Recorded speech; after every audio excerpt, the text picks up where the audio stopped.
This time I'd like to call to order the regular meeting of the Genoa Township Board of Trustees. It is May 6, 2021. The time is 6:30 p.m. Present, do roll call. Mr. Gephardt? Yes. Ms. Vaughn? Yes. Ms. Goodman? Yes. And Donna Batten is with us tonight. Pat is out of town. Also present are Donna Batten, with Steve Campbell, Police Chief, Linda Greco, Human Resources Director, Robert Matthews, Director of Road and Bridges, Road and Buildings and Grounds. I keep saying roads and bridges, Bob. If we have any bridges, they're under your responsibility, so I think we're covered. Joe Ponzi, Fire Chief, Joe Schaefer, Director of Development and Zoning, and Paul Wise, Township Administrator. I think I've got everything. Okay, good. So at this time, I would call on Linda Greco to lead us in the Pledge of Allegiance.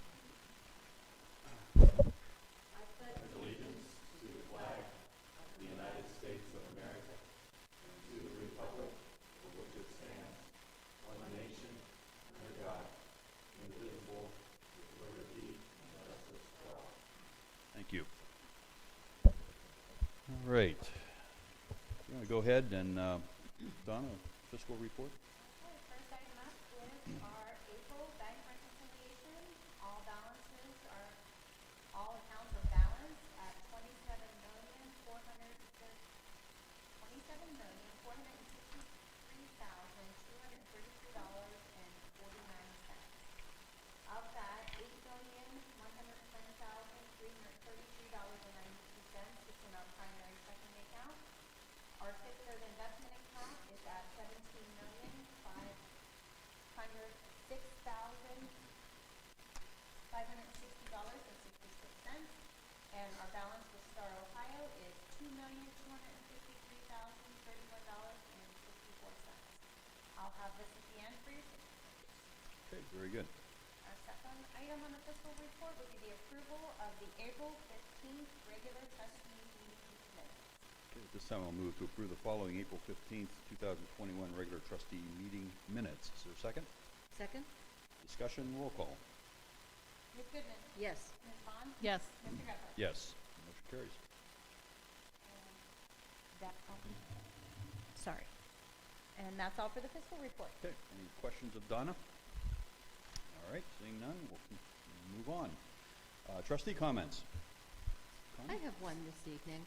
On April 16th and 17th, there was a meeting with our community gardeners. It was kind of a meeting to let them know what was going on, rules for the season, what might have changed, and it was a very good meeting, well attended both days. There was one question that came up from a very optimistic gardener who was assured that at the end of the season he was going to have an abundance of produce. And he said, what can we do with this? Can we donate it?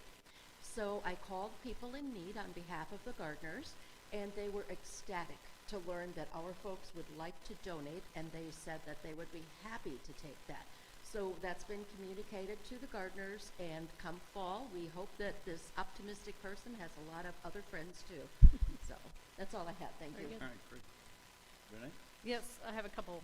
I know at the last meeting we discussed possibly having a Narcan training in the township. That's been scheduled. It will be Tuesday, May 18th at 6:30 p.m. at the new police station. You can sign up on the township website, and Leslie put a link on the Facebook page. One more thing, in the May-June newsletter, I wrote an article, and prior to COVID, I did a hour meeting once a month with residents, and because of COVID, I kind of had to shut it down. So this Saturday, I'll be at the Township Hall Park at 9 a.m. from 9 to 10. If any resident wants to come and chat about any issues in the township, feel free to stop by. And, you know, it's rain or shine, so come dressed for the weather. Okay. I really don't have a whole lot other than, with this weather, grass is growing a lot, and I know some areas, and Bob and his crew are doing as best they can in the parks. There's going to be some wet spots, some wet areas. We are actively pursuing, road construction or resurfacing in some neighborhoods, and so, we're Bob Matthews and his team are doing a great job in trying to get all of this work done, in spite of, having trouble even hiring people, but with the weather. So I just, again, ask patience, and we're moving as fast as we can. I know there were some questions regarding, the timing between when the roads were being basically resurfaced and when they're going to be blacktopped, and the county's involved in that, and so there's coordination going on with the county as well. So I'm not making excuses. I think everyone has been very patient so far, and I just ask for continued patience as we continue to get a lot of these outdoor activities done in this kind of a weather pattern that we've been in, and with our staffing situation. So, other than that, any public comments? I see none. None public, actually. Very sparse turnout tonight. But so we'll move into. We're going to move some things around a little bit. Paul, turn it over to you. Yes. Administration. First off, I just want to say that last month we had some questions about whether or not we were going to be opening up the parks for rental. And thank you to Donna Batten and Leslie Strader, who worked very, very closely with our banking firm and our website designer, that they got the online payments up and running now on our website. So the park rentals have been opened up. And the last step would be this facility. Of course, we've got a security firm here. We want to have the security up and running before we open this facility. And he's going about half a mile per hour. So hopefully tomorrow he's supposed to be on site, and I'll try to encourage him to finish up by the June 1st goal deadline that I placed on us. So I just wanted to report that. Secondly, we have some guests with us this evening. There's a great there's 4 representatives from Rumpke here this evening. I had the pleasure this past week to meet the area vice president of Rumpke, Mark O'Brien, and he and the fellow staff members are here this evening, so I invite them to come up and give us the latest status report with our waste and recycling services in the township. Thank you. Okay, thank you, Paul, and thanks for meeting me last Thursday. With me is Eric Weber. He's our regional sales manager. Diana Markin is our communication, and Cecilia Wall is our municipal rep. And I'm the regional vice president for Rumpke. I've been in the waste industry 34 years, and first of all, I want to apologize for the service that you've been getting provided. It's not by design that we do any of that. We are in an unprecedented time right now when it comes from a labor standpoint. There is about 1 million jobs out there and no one to fill them, but it's nationwide. So what have we been doing about it? The one thing that we've been doing as a company is, first of all, we immediately raised the wages. We have stay-on bonus. We have a sign-on bonus, and we're recruiting like crazy. We've also doubled our advertisement for drivers. We've asked the townships and some of the communities we service to put our website on their website, so for hiring. Tomorrow, right now, we're about a half a day behind. I hate to say that to everybody, but tomorrow we'll be in here with, we come in this township every Friday with 30 trucks. I don't know if you knew that or not. 17 of them are trash and 13 of them are recycling. And this time of year, our volume is picked up. Of course, you just mentioned cutting the grass, yard waste. Also, our volume has been up over 30 to 40% in the last year because people are working from home. And so what does that mean? That takes us 2 to 3 more trips to landfill or to the recycling facility, which is on Fields Avenue, to dump and come back out.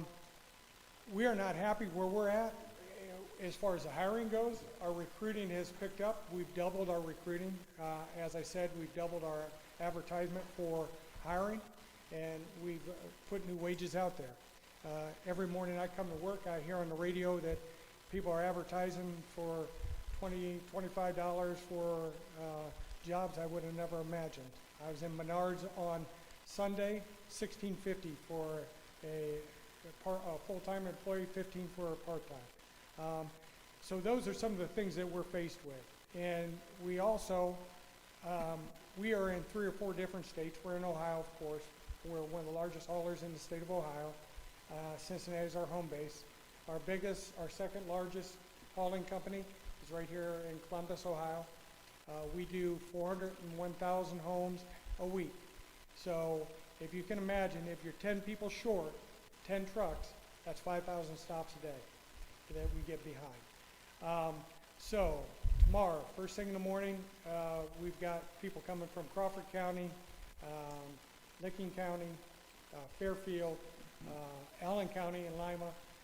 They're coming, they'll bring trucks, and they're going to start in Genoa Township. But we apologize first and foremost. I've never been in a situation where I've left trash. I started back in 1987 for BFI Waste Systems, and our motto is never leave the trash. And we only have a couple things to offer. You know, we got clean trucks, good employees, but most of all is service. And we're failing on the service right now, but we're doing everything in our power to fix that. And so I think it's important that you hear from the business standpoint. There's a lot of armchair quarterbacks out there who say, well, why don't you do this or that? They're in the same shape we are as far as subcontracting any work. As a matter of fact, we get calls all the time, can you help us out here or there? And right now, we're just in an unprecedented time. So I'm here to answer any questions. As you can see, we come in, you know, I knew I was going to come to this meeting, but Eric volunteered, Cecilia and G. We call her G. Her name's Guyana, but we call her G. So any questions for me? Yeah, Mark, first, thanks for coming out, and to your staff for coming out. I know that there's been a lot of conversation going on between you and Paul Wise and other folks. One of the issues, and you know, we can talk about why this is a problem or why it's an issue, but you know, the timing of being notified of when, you know, instead of picking up Thursday, it's going to be Friday or you know, maybe Saturday, has been a challenge, I think, to our folks. You know, you call us, we try to get it out to as many people as we can. You know, unfortunately, we don't have 26,000 residents on Facebook or emails or whatever, and so,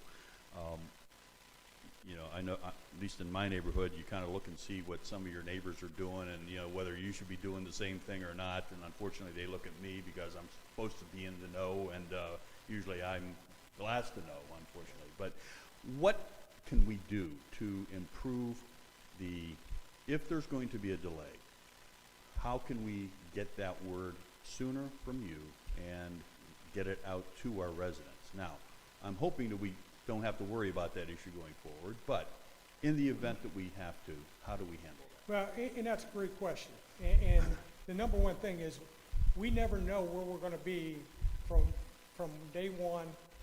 First of all, Monday is our biggest yard waste day for all our routes. We run 45 trucks on yard waste, at least.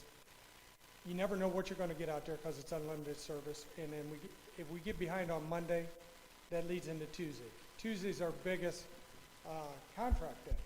Westerville, Gahanna, Bexley is on Monday, and we have all those on Tuesday. So if you fall into that, you're getting a little bit further behind because you pick up, very next day you're picking up what you missed, what you couldn't get on Monday. So when you get into that situation, by Wednesday or Thursday, Wednesday's a lighter day, we pick up some ground if everybody comes to work. We have huddles every morning at between 5 and 5:30 in the morning, and we talk about, okay, what's it look like, how many people called in, how many people didn't, and by Thursday, we know basically where we are. And last Thursday, there was a snafu, and I'm not here to blame anybody, whether it's us or the township, but we said, hey, we're a day behind. Well, that led to, they're going to be a day behind, put your stuff back in. Well, Friday morning, to Paul's surprise, we have 7 or 8 more trucks coming into the township, and people are coming out and saying, hey, you're supposed to come tomorrow. I guess to answer your question is, we have to have one standard message for everybody. And G will send that out to every township, and we'll tell you. I'm telling you right now, we are starting in the township. Do we know if we can finish or not? I would say no. We're coming in here with 7 to 8 trucks when it's usually 30. And the other end of that is, we do not know exactly how far along we're going to get or where we're going to draw from other places. So for instance, today, we took 30 trucks out of, when we finished Dublin, went to Reynoldsburg. Last week, we didn't even start on Reynoldsburg on Thursday. We started Friday. So what we'll do is we'll communicate with you. We'll try to keep you updated. We're trying to send them out every day where we're at. What we would send out to you might be German to you, because we got 12 routes sitting in the city. You'll think, oh, what does that mean? Well, that means that 12 routes aren't going to get started right away, and we're going to have to pick them up later. So the long and short of it is, we have to do a better job of communicating, and we're behind to tell you the bad news that we're behind. But like I said, Paul got surprised on Friday morning. He's like, what the heck, you guys were a day behind. Well, we freed up 7, 8 trucks, and we got in here and started doing some of the, the Highland Glen, Highland area, and we started coming up the road.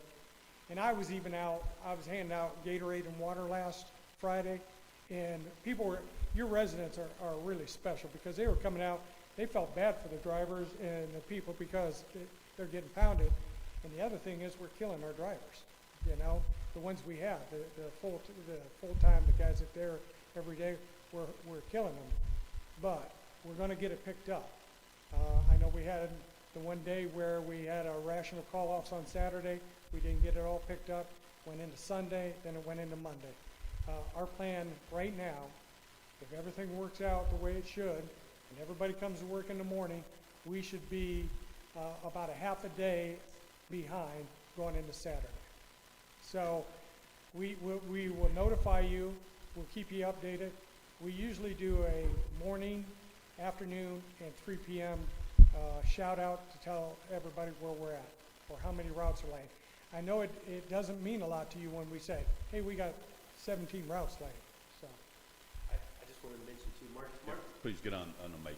Yeah, stand real close to Okay. that. Yeah. Mark says when Mark says we're a day and a half behind, it really means we're up to a day and a half behind. So it's really important for those residents to still put out their trash on the service day. Our drivers are spending extra hours, so we're going into later than we normally do. So if when they get home from work at 4 or 5 o'clock and they see that the trash is still out, don't bring it back in. We're still out picking up trash, probably now in most cases. we will be out till 8:30 tonight. So it could be up to, so if tomorrow's your service day and you put your trash out tonight, it could be up to a day and a half, which means that if you put it out on Friday, there's a chance it could get picked up on Friday. But what we don't get today will be picked up on Saturday. And if it's not picked on Saturday, we still have even a few drivers that are electing to come in even on Sunday and work. So it's important to keep it out until it's collected, so that we're not going out and going down a road where nobody has the trash out, and then we have to double back. Now we're spending hours that we could have afforded doing, being more productive. So I don't know if that helps or not. A great example was last week, right? We did come in on Friday, but a lot of people pulled it back in or didn't put it out. We came back through on Saturday. Right. Which to us, that hurts us, because we're going back through where we picked up maybe half, or a homeowners association or something like that. Then people on that Saturday afternoon are calling in and leaving voice messages saying, hey, they didn't pick me up. So we come out on Monday because we get a call of someone that didn't go check it, but it was picked up. That's some of the stuff. We hate running behind. It just throws a wrench into everything. And as bad as you all feel, we feel worse. So, Mark, is there any advantage, and again, probably not though, I mean, to split the township I mean, on a temporary basis, I mean, even though we have a set day, I mean, is there an opportunity, at least on a temporary basis, we kind of get through this bubble? Pick up half the township on one day, the next day pick up the other half. So So- people have a little more firm date. Exactly, but when you start to do that, you're throwing your whole system out of whack. Yeah. And then, when you go back to the normal one, they're gonna be out of whack. It is a little bit simpler to just keep picking up and picking up and picking up through the week until you finished it completely out. Okay. And, we also have DOT hours of service that we have to abide by. We gotta be in under 60 hours, and that also throws a wrench into it, and no more than 12 hours in a day for 9 days out of 30 days. Though, that does affect us as a hauling company. So, we wanna be at 130 employees just for the residential system. Right now, we have about 110, 111. We can make it on 115, 110. We can do that, but you never know when you have vacations, you have call-offs. We never know till 7:30 in the morning when those trucks are leaving the yard. So it's not an issue of trucks, but everything right now is getting compounded. Containers for our commercial work, they went up 40 to 50%. 8-yard container was $800 last year at this time. It's $1,400 now. Trucks. We got our 2020 trucks that have not even come in yet. We order 15 to 20 trucks a year. We haven't got those. 21 trucks are being pushed back. So it's really difficult because we're not the only one in this predicament, but we're seeing it escalate. And so systematically, we feel that we're going to get out of this sooner than later, much sooner, and we're pushing every button we possibly can. So, Questions from the board? I do Oh, want to address yeah, Jean, go I ahead. want to address communication, Yes. because I know it's probably difficult for you to have to field requests from your residents. So I'd love to provide communication that you can put on your website and communicate to your residents so that they call us and not you.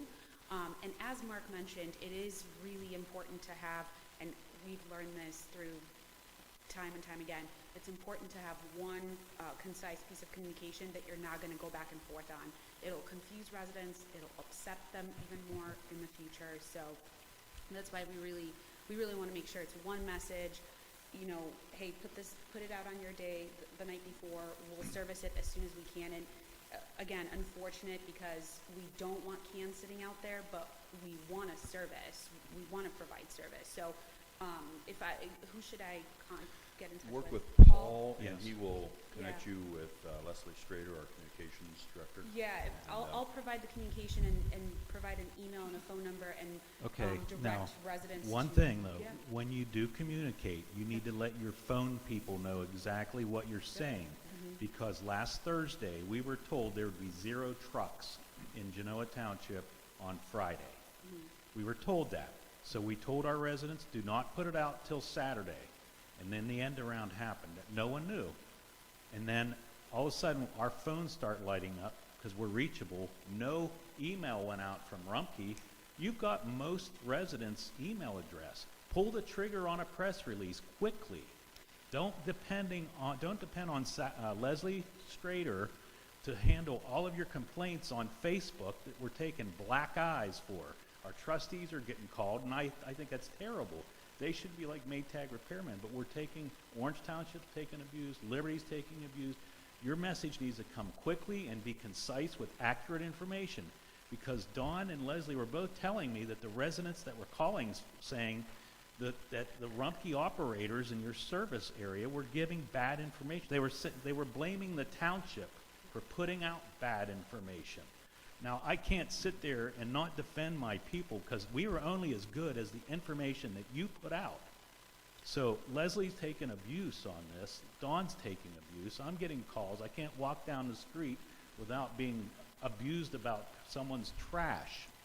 So get your message out quickly with a press release or a Facebook post that we can share with our residents. And so if someone's obtainable to answer questions on a Friday evening or a Saturday, it's you answering them instead of us saying, oh, wait a minute, there's another missed street. Because Monday, we still had missed streets in the township. Tuesday, we had missed streets. So there needs to be more checks and balances on your routes too, because our residents are like, it was supposed to come on Friday, then it was Saturday, and now it's Monday and Tuesday. What do? You need to call for a breach of contract, township, and then it's left, what are we gonna do? So what's the answer? Right, so we will communicate, like Mark said, when we have service delays with you, but it's important to communicate with residents to continue to leave their trash out, right? Even if we're running a day behind, if we say, oh, we're running a day behind, and then all of a sudden we have the bandwidth to service and the trash isn't out, again, it causes confusion. So in the time being, I think it's important to have one message, which is take your trash out on your regularly scheduled day. We will communicate with you to make sure that you're in the know, and then we will make sure that your residents have our phone number, our email address, and they can reach us instead of reaching you. And we can provide a standard message where it's, hey, reach out to Rumpke directly, here's their contact information, they're responsible for this information. But I think that's why having one message and not changing it is going to be really beneficial. And we found this to be true, across the board. There was one time after I said, hey, you handle your own communications, that an email did go out to our my personal email address. Yeah. And I commend you for taking the lead on that. That way people are at least getting a message right out of your mouth. Yeah. An apology, and here's where we are. Yeah. And we that's will what we want to continue do. We don't want to run your business. We want you to run your business. We want to act as the contracting agency. Yeah, we don't want this to be a headache for you, because we don't want your people to get beat up on something that they don't have an answer for, or there's nothing that they can do about it. We want to be the ones to handle that for you. So we'll communicate, but to residents, it's, hey, take your trash out on your leave it out there. We'll come service it. And the unfortunate thing is, again, we don't want it to sit out there, but we want to service. We want to pick up that trash. And if it's on a Saturday or Sunday, we're going to do that. We're not going to stop doing that. And the good news here is, Paul, we botched some of that up because we're not used to dealing with it like that. We don't get that far behind. We never really have. I've been there 4 years with Rumpke, so it is hard for us too, but we also want to over-provide, and that's what happened. We got further ahead on Thursday night than we did. That's why I tell you that today, you'll see some trucks in here. That doesn't mean we're going to get the whole township done. We send 30 trucks in here every Friday. So we are not used to dealing with that many failures in 1 week. And that's why I say it's an unprecedented time for us. Go up and down the road, you'll see people wanting help. They need help, everybody. It's a crisis right now, especially in the trucking industry. And it's not just Rumpke, it's across the board. So, yeah, and I feel your pain. I don't sleep when things like that go wrong. I take it personally, and I'm passionate about the business, and so are the people that work for us.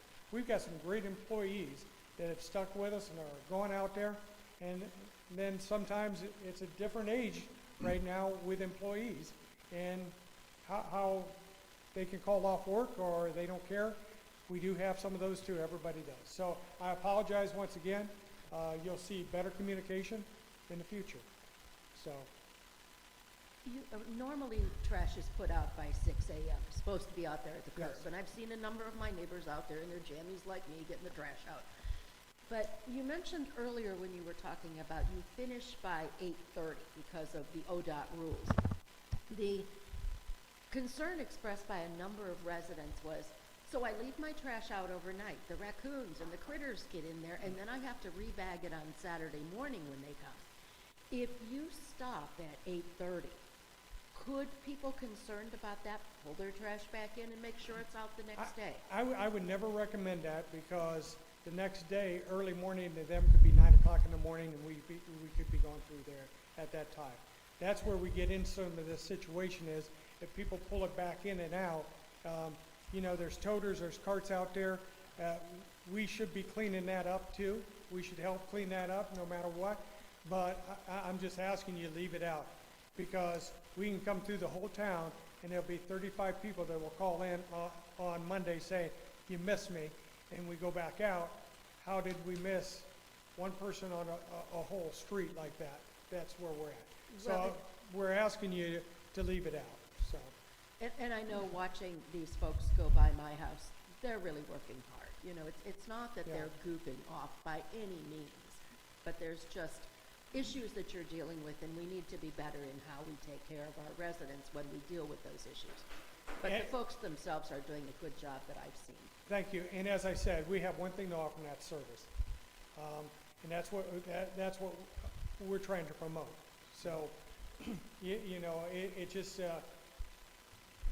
it's not fun for us to come here and talk about our failures, and we're really in control of what we do, and that's why we've taken the steps we have taken.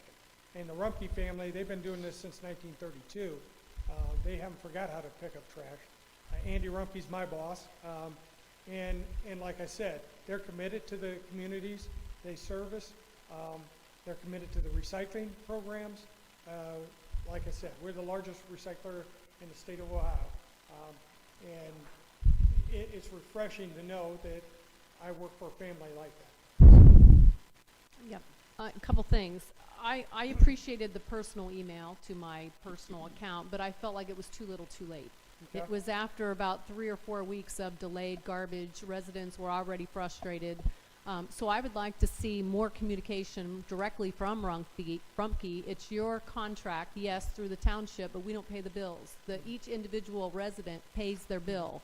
So I think you owe it to each individual resident to communicate with them directly. And that way you don't get this mixed message. Right. I have one more point. I can't remember what it was.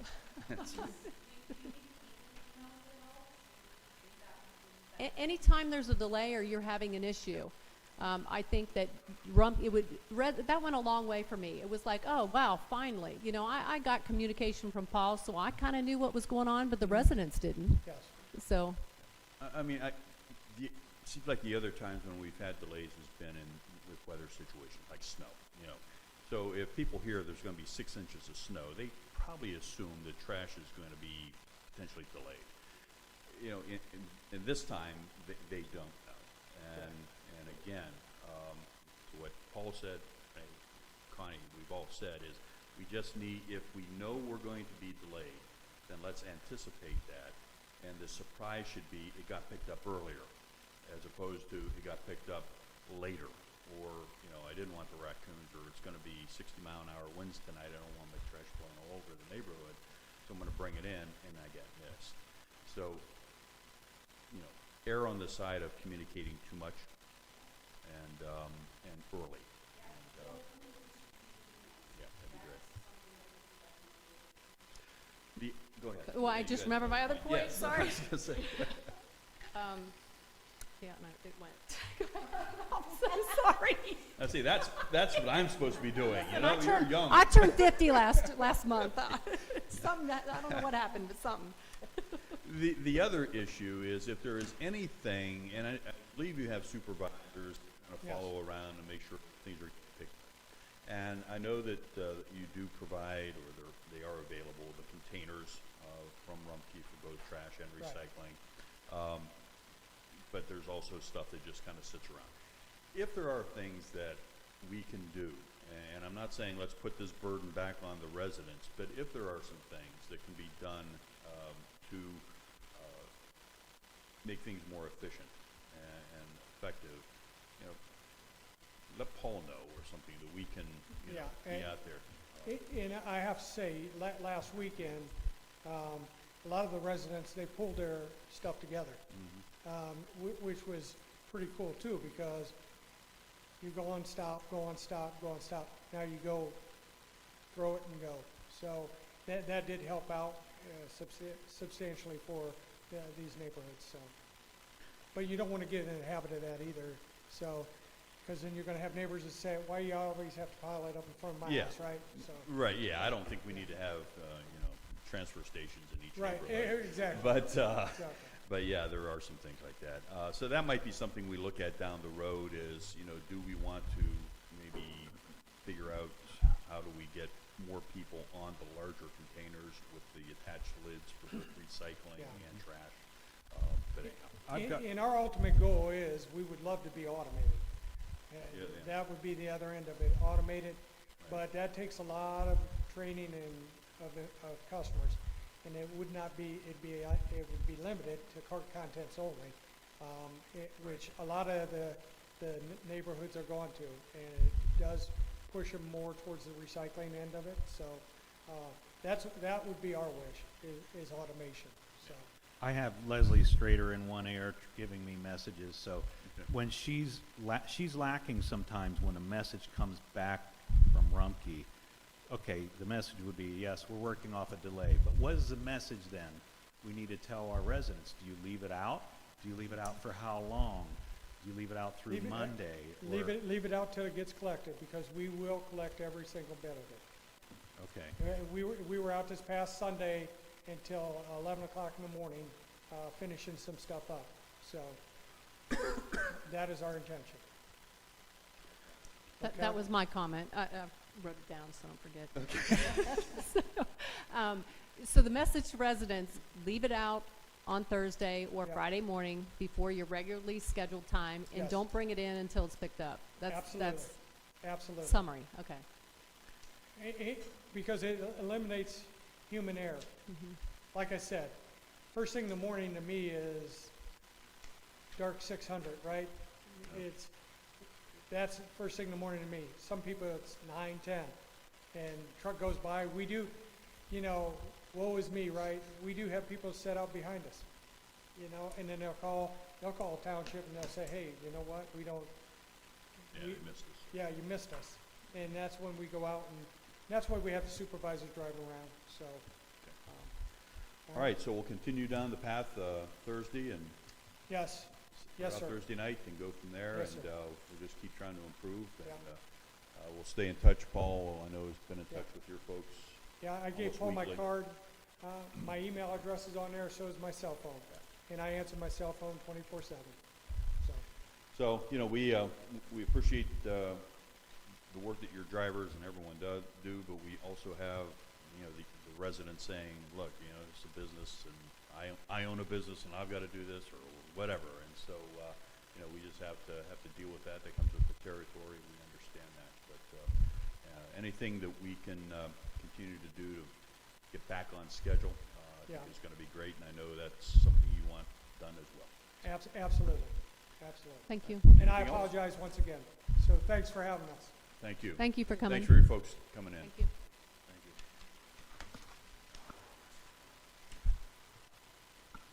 All right. next up we have trustees. We've been lacking a little bit on our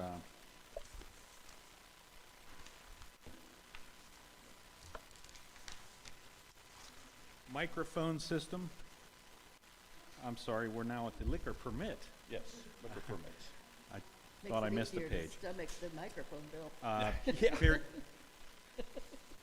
bill. The state is now going, the Department of Commerce Division of Liquor is now going with an annual liquor permit for all of our establishments as a consensus vote of the board. If you do want to have some kind of a public hearing for the liquor licenses in the township, we're supposed to let them know. If not, we need to have a vote to move ahead. And from what I understand, I think they've gone to this annual as opposed to whenever the permit is approved. And if I'm not mistaken, unless there are complaints that have been filed with the Ohio Department of Liquor Control, and Steve, you would have a better understanding if we have any issues in the township. I can't imagine people getting too out of hand at Kroger's or anything like that, but you never know. So, okay, is there consensus that we approve? Yes, We aren't I'm fine. requiring a meeting or a resolution for this, Paul? No, Dawn, Okay. just a nod yes. Or, Okay, we have consensus? Yep. all right. We have consensus. Thank you. And then secondly, getting on to the big ticket item this evening, We have done our due diligence and searched out, and we vetted many, many companies on microphones and for our system here at the township. I know we're lacking. We've been trying hard tonight to talk into the mics, but Joe, I'm going to let you address the quote that we received today, recently. Sure. So, quote before you, $19,824 from Innovative Media Systems is the one we're recommending. This actually is a company that came out to us pretty early in the process when we wanted to look at the system. They were very responsive, gave us a quote, and then we sort of sat on it because we obviously tried a few other things first to see if we could get the current system to work. We reached the point where we just determined it's just not good enough. So we did solicit several quotes, obviously took some time to do that. I ran them by Ron Clayton at Delaware County IT, who helped us put in all the video components and basically everything but the microphone system, because that was already existing. He looked over the quotes, and this is the one he felt most comfortable with.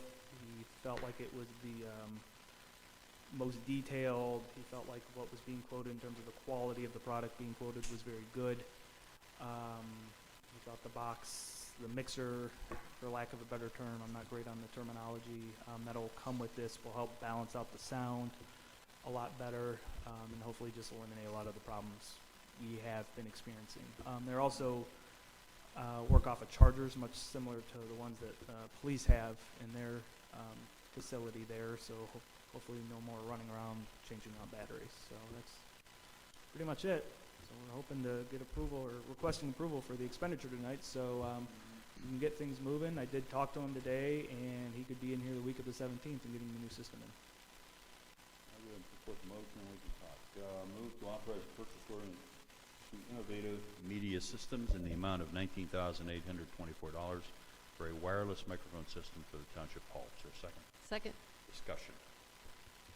Joe, did you confirm that these are stereo microphones? That I was not able to confirm. Some of that may also just be the speakers. I think microphones generally can work in stereo, so I think that's more of a matter of just wiring the speakers Okay. correctly. And is this for 10 microphones?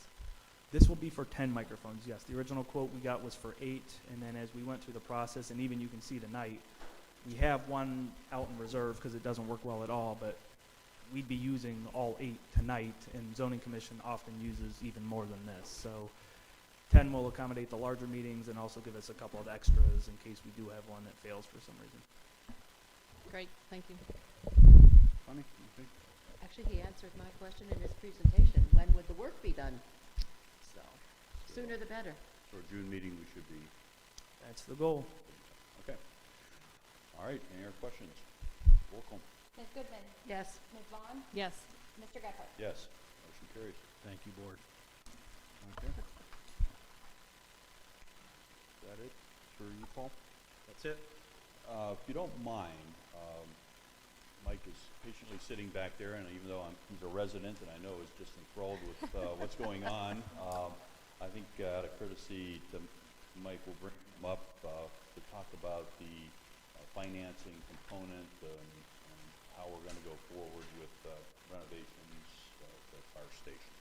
So Mike, you want to come on up, and or Joe, do you want to, I don't know who wants to kick this off. Go ahead, Joe. Why don't you kind of give us, again, a little bit, just a brief summary of what we're talking about and why Mike is here and where we're going with this. Okay, so briefly, once the police department moved into their new station, I think prior to that, we started a process of examining what were the opportunities or options that might come about with the old police station. We engaged Horn and King to come in. They've been there multiple times, and as you're aware, we have discussed, we got several different options as far, and basically they break down to a renovation of the building with also a part of a demolition aspect in either of these options.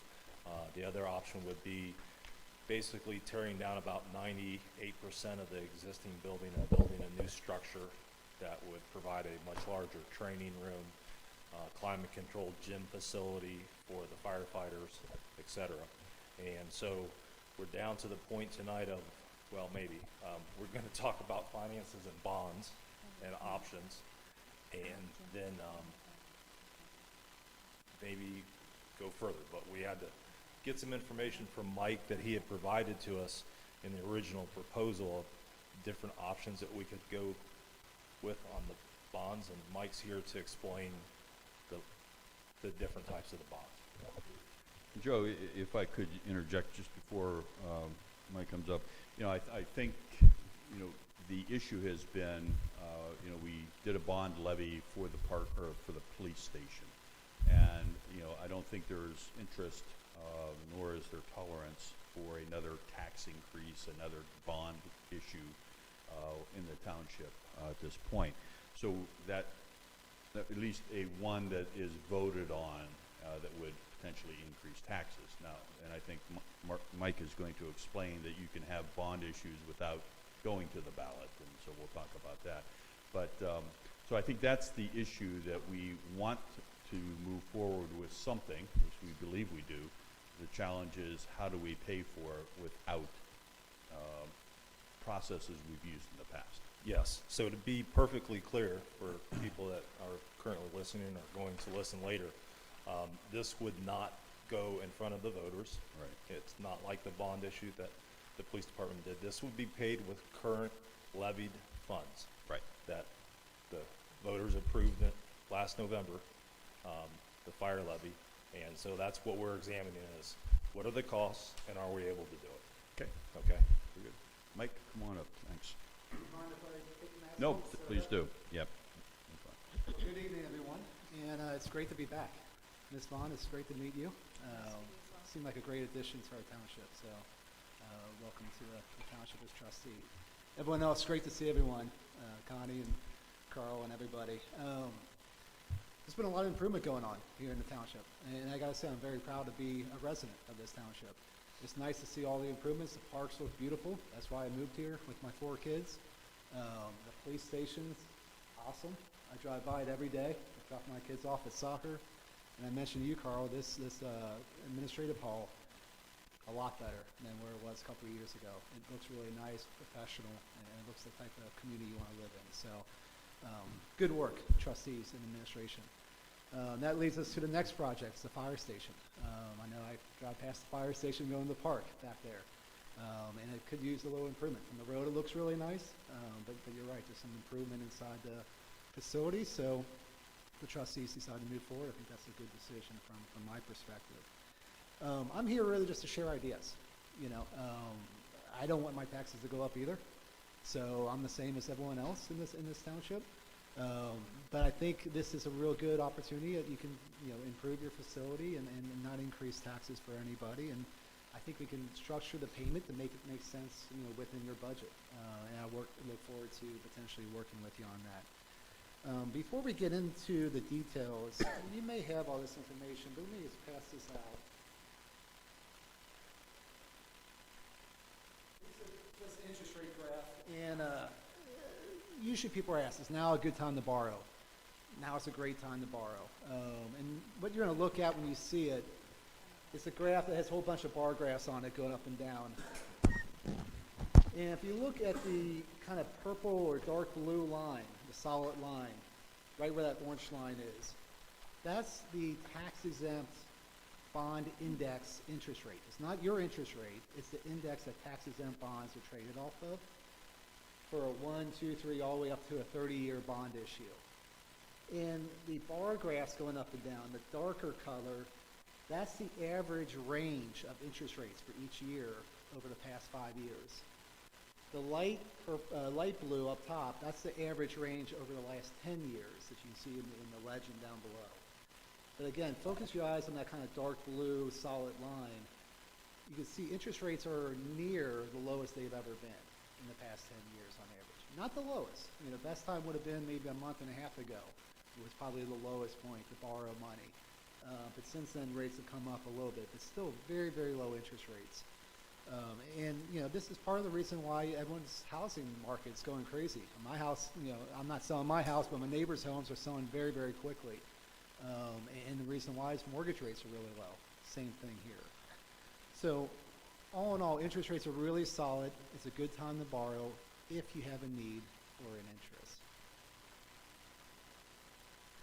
Next I'd like to talk about is this page. I saw some of you already have this. It looks like this, but I'll pass out another version.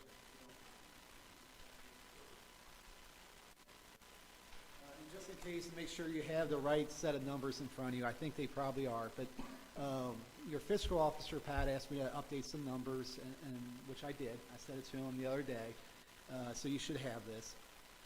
But there's really two ways to issue debt for townships. And the first way is what we did. Well, one way is what we did back with the police station. We went for a voted bond issue. The voters voted yes for the bond issue, and then we sold the bonds. The method of selling bonds had nothing to do with the vote. So back when we did your police station, you remember I shared with you then too, two options. One is what you call a direct placement. The second one's what we call a public offering. The vote had nothing to do with it. That was just a repayment source. In this case, the repayment source is your own revenues you're bringing in already. So we still have the same options, a direct placement or a public offering. I'm going to start with the easy one first. And this is not the way we did your police station originally. The easy way is what you call a competitive direct placement. With a competitive direct placement, it's a very competitive process. And what I would do for you, if you decide to work with me, is I would prepare a term sheet, and we work together and figure out what term you're looking for, Chief. Are you looking for a 10-year? Are you looking for a 12-year, a 15-year? What term works for you? And the answer you're going to give me is not so much what term. You're going to say, Mike, I can only afford X, or I want my payment to be Y. And then I can kind of back into, okay, how long do we have to go out? Because really the biggest cost with rates being as low as they are today is the principal payment, the principal repayment. The interest is so small, it doesn't really affect it too much. So you tell me how much can I afford, how much do I want for my budget, and then I'll figure out how long a term we need to go out for. With a direct placement, the longest we can go out is 15 years. I do have two banks, maybe three, that would go out 20 years, but their interest rates are so high, I would not advise going that way. So really 15 years or shorter. And what I would do for is I prepare a term sheet and I send it out to 50, 60 local, regional, and national banks. I follow up with each one of those banks 2 or 3 times, answering all their questions, and try getting them bid or submit a proposal on your bonds. Give them about 2 weeks, 3 weeks to submit proposals. I get them all back. I give you a summary sheet. And that summary sheet, this is the last one, I promise. The summary sheet will look something like this. And this is what I did for Logan Hawking. This is what I did for Logan Hawking recently. I sent it out to 60 banks. When you get it, we got 9 proposals back. It was a 15-year term. This was a lease purchase. And we got a really low rate. We got a fixed rate from the bank of 2.14%. That's a very low long-term fixed rate that we got for Logan Hawking Local School District, who's not as strong as you guys are financially. But this process is very competitive, and we bid it out to the banks. It's really not much work by the township. And the results and rates are really low.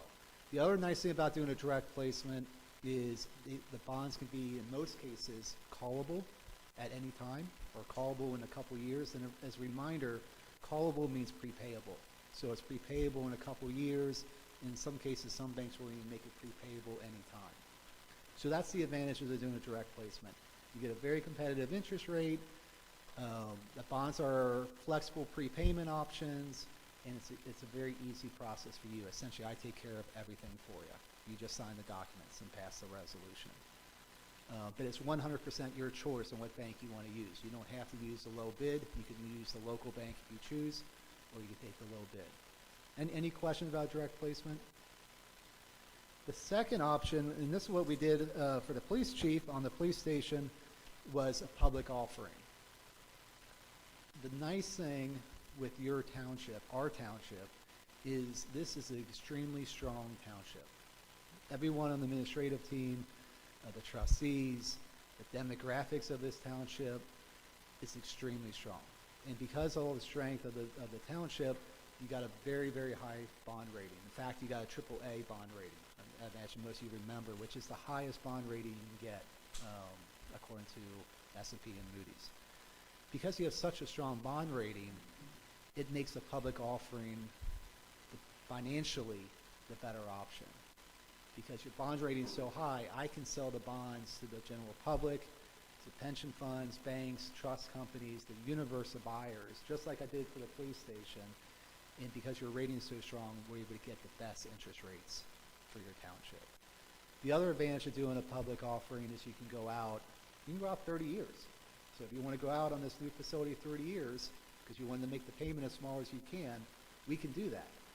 Now, I know from history of working with this township, at least before, you always wanted to keep the term as short as possible.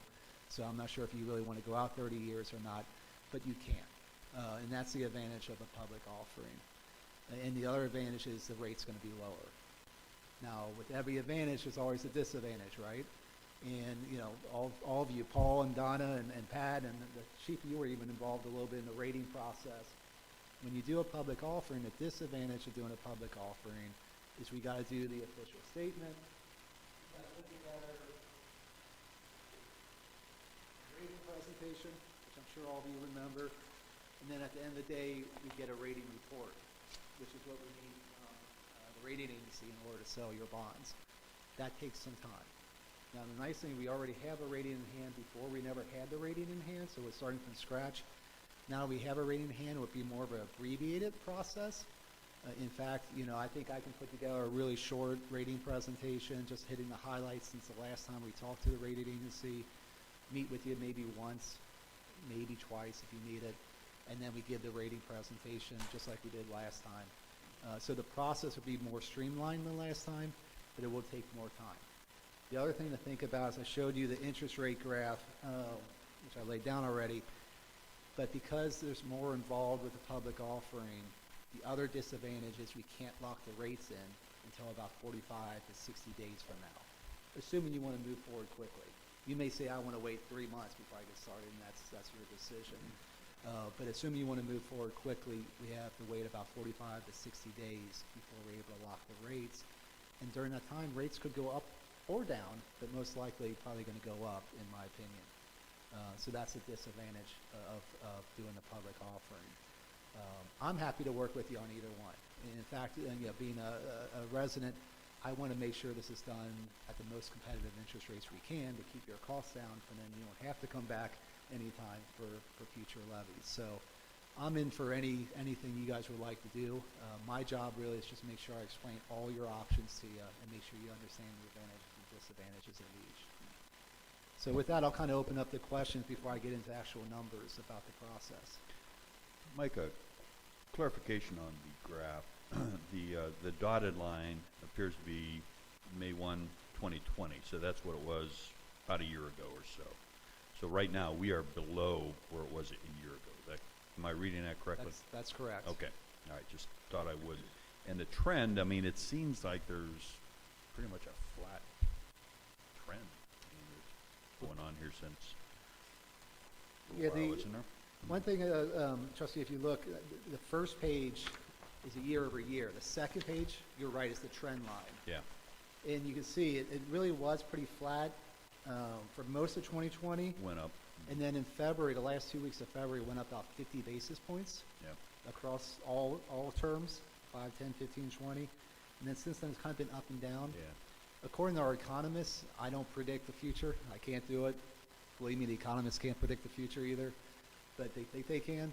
So the economists, most of them say they think interest rates are going to increase probably third quarter of this year is kind of what I'm hearing. But again, it's just someone's opinion. Okay. Rates could go down. Great. Thank you.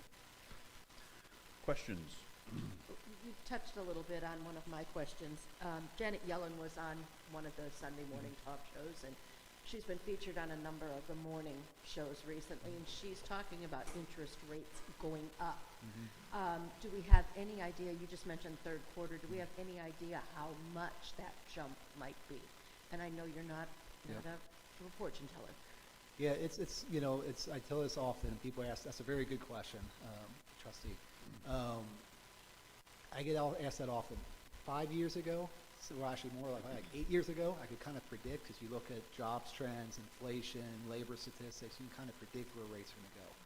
Today is such a global market, and so many things play into it with the COVID, new president, all that good stuff. It's really hard to predict. But to answer your question, that jump up to 50 basis points in February, no one thought that was going to happen. In fact, I was listening to someone else's economist talk about interest rates, and he was saying how rates aren't going to increase until late summer, if not fourth quarter even. A week later, rates went up 50 basis points. So that just shows you how uncertain the market is. But to answer your question, every economist I've been listening to says third quarter, maybe fourth quarter, rates will start to spike up. And they said it would go up in groups. So it won't just go up a basis point, it might go up 50 basis points and then be stable. And then 50 more basis points and stable. That's kind of what the prediction is. But again, I wouldn't hang your hat on it. My advice to you is, if this is a project you want to do, and if you're going to do it in the immediate future, let's not mess around. Rates are really, really low right now, so let's not kind of roll the dice and hope rates don't go up between now and then. But again, don't let the tail wag the dog, and the tail being the financing. Make sure you're comfortable with the project. And once you're comfortable there, I'd say we lock the rates in as soon as we can. And I would agree with you. I mean, if we're going to do this, there's no sense in waiting a long, long time. It's the if and the how. The other question that it's not even necessarily a question for you, Mike. Sure. It's a question collectively.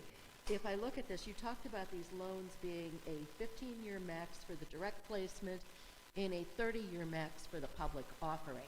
Our levies are 5-year cycles. So we need to, when we look at this, plan on our good residents who have been very generous and have historically passed these levies at high levels. We need to make sure that we can pay this off beyond the 5 years. Yep. And that's a comment, not a question. And I agree with that. And as a resident, as also as an advisor to you, I agree with that.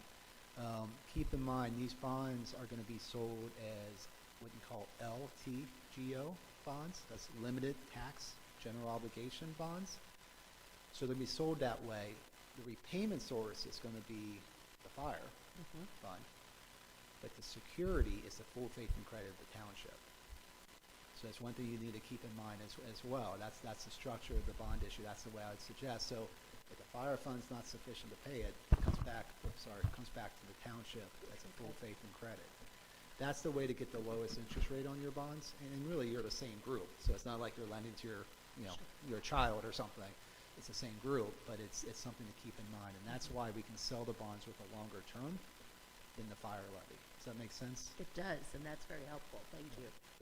Mike, does the fact that we have the bond issue out there for the police station, and now we're looking to spend more money, how does that impact on the AAA rating, or doesn't it? Zero impact. Again, you're a very, very strong township with very limited debt outstanding in the eyes of the rating agency. I know it's a lot of debt to you and I, but it's not a lot of debt to the rating agency. And based on your tax base and your revenues, it will have zero impact. Now, that's not guaranteed we'll get the AAA rating, and that's another slight risk. Is at any time you might have someone on the committee that says, yeah, I didn't agree with this the first time, we're going to downgrade you.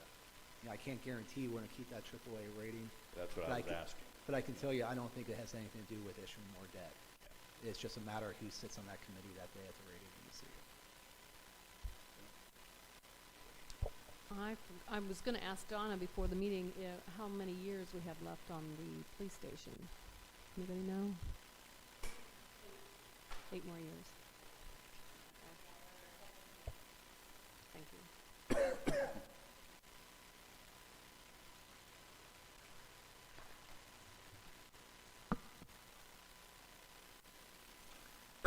Any other questions about the structure or your two options, the advantages, disadvantages, interest rate market?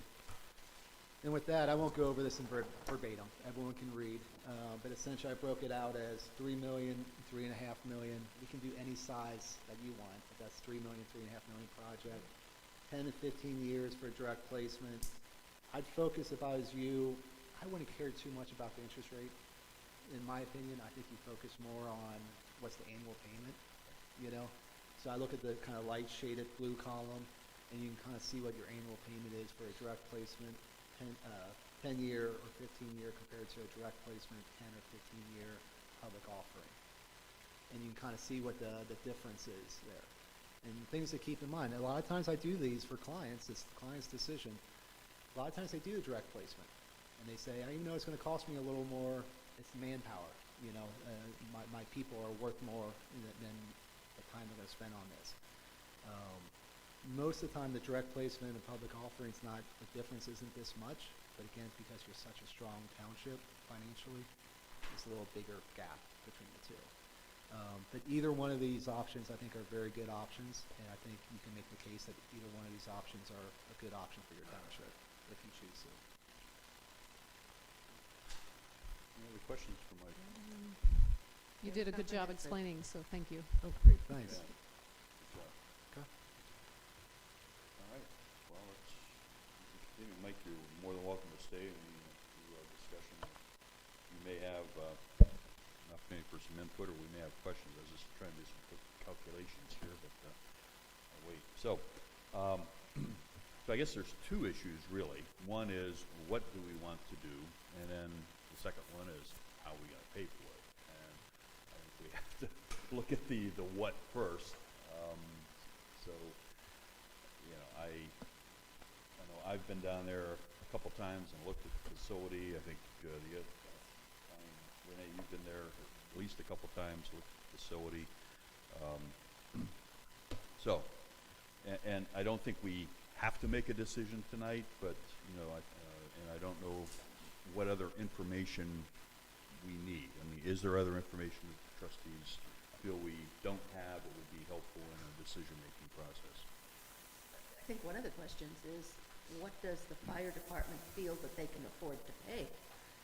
We just talked about, you know, where's the money coming from, and to look at the light blue column, which one of those light blue columns looks good to you, Chief Ponzi? You know, out of your budget. I provided to all of you our financial forecast that we used for the budget that I proposed last fall, and also that's the levy revenue forecast that will carry us through the end of the current levy in 2025. Using some of the EMS billing revenue, or reimbursement if that's the correct word, and using that to assist in our budget process, the line that you want to look at is the yellow highlighted area, which is $2,195,318.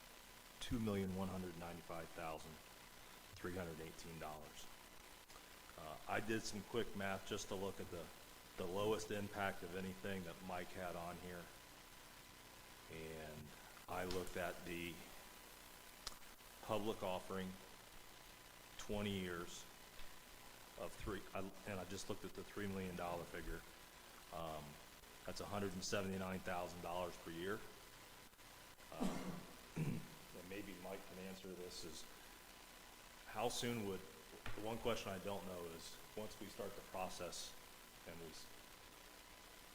secure the bonds, how soon do payments start? You can be very flexible on that. So you tell me when you want the first payment to come in, and we're happy to do that. Usually payments are made as semi-annual interest, due on June 1 and December 1, with annual principal in December. We can push principal off as long as you like. You know, I wouldn't recommend pushing off too long. So the longer you push it off, the more costs are involved, right? Just like, you know, your home mortgage. And then there's also something called capitalized interest. So if you say, hey, Mike, I don't want any payments in 2021 at all, we can structure it that way. We can structure it with no payments in 22 if you choose. It really comes down to you tell me what you would like to put, and if you get payment structure, I'll make it work.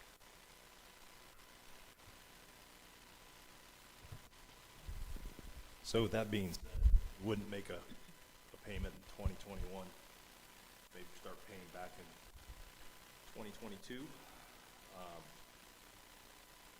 I was guessing that, and it was is just a non-scientific guess. Maybe we'd have 3 years of payments on this, and maybe we're realistically looking at 4. So, you know, we're looking at roughly $700,000. If you look at my end levy cycle of the $2.1 million, to take $700,000 out of that in payments.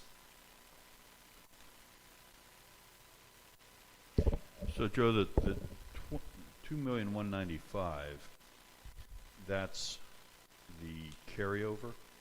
That's the total carryover. Total carryover of- when you add in EMS as well as the fire levy? That's correct. The Okay. red line above, the 1.3 million, Yeah, is the levied funds just the levy funds. carryover. Right.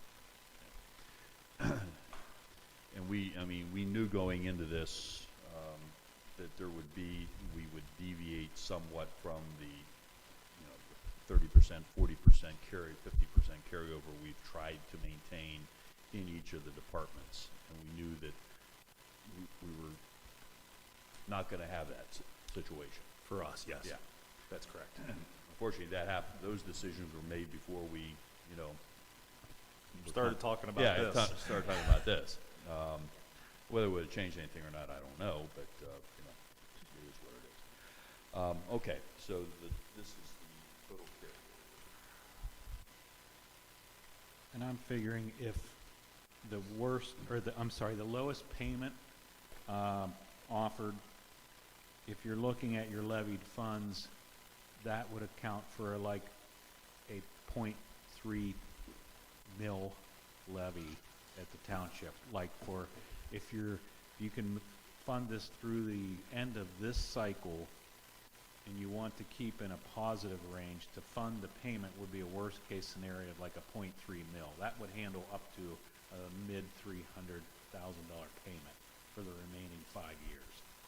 So just to give you a perspective of where we're at. If you're at a 5.3 now, and you want to maintain some kind of a positive level through the next 5 years, just handling the increased payment would be a 0.3 mil. Because roughly around 350,000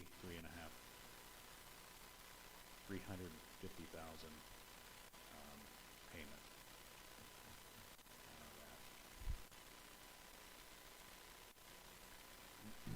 To piggyback on that question also then, as it was explained to us, should a levy not be renewed, worst case scenario, that then goes to Mr. Wise with our depleting general fund. Mike Burns will be taking back the property. Oh, okay. Board by board.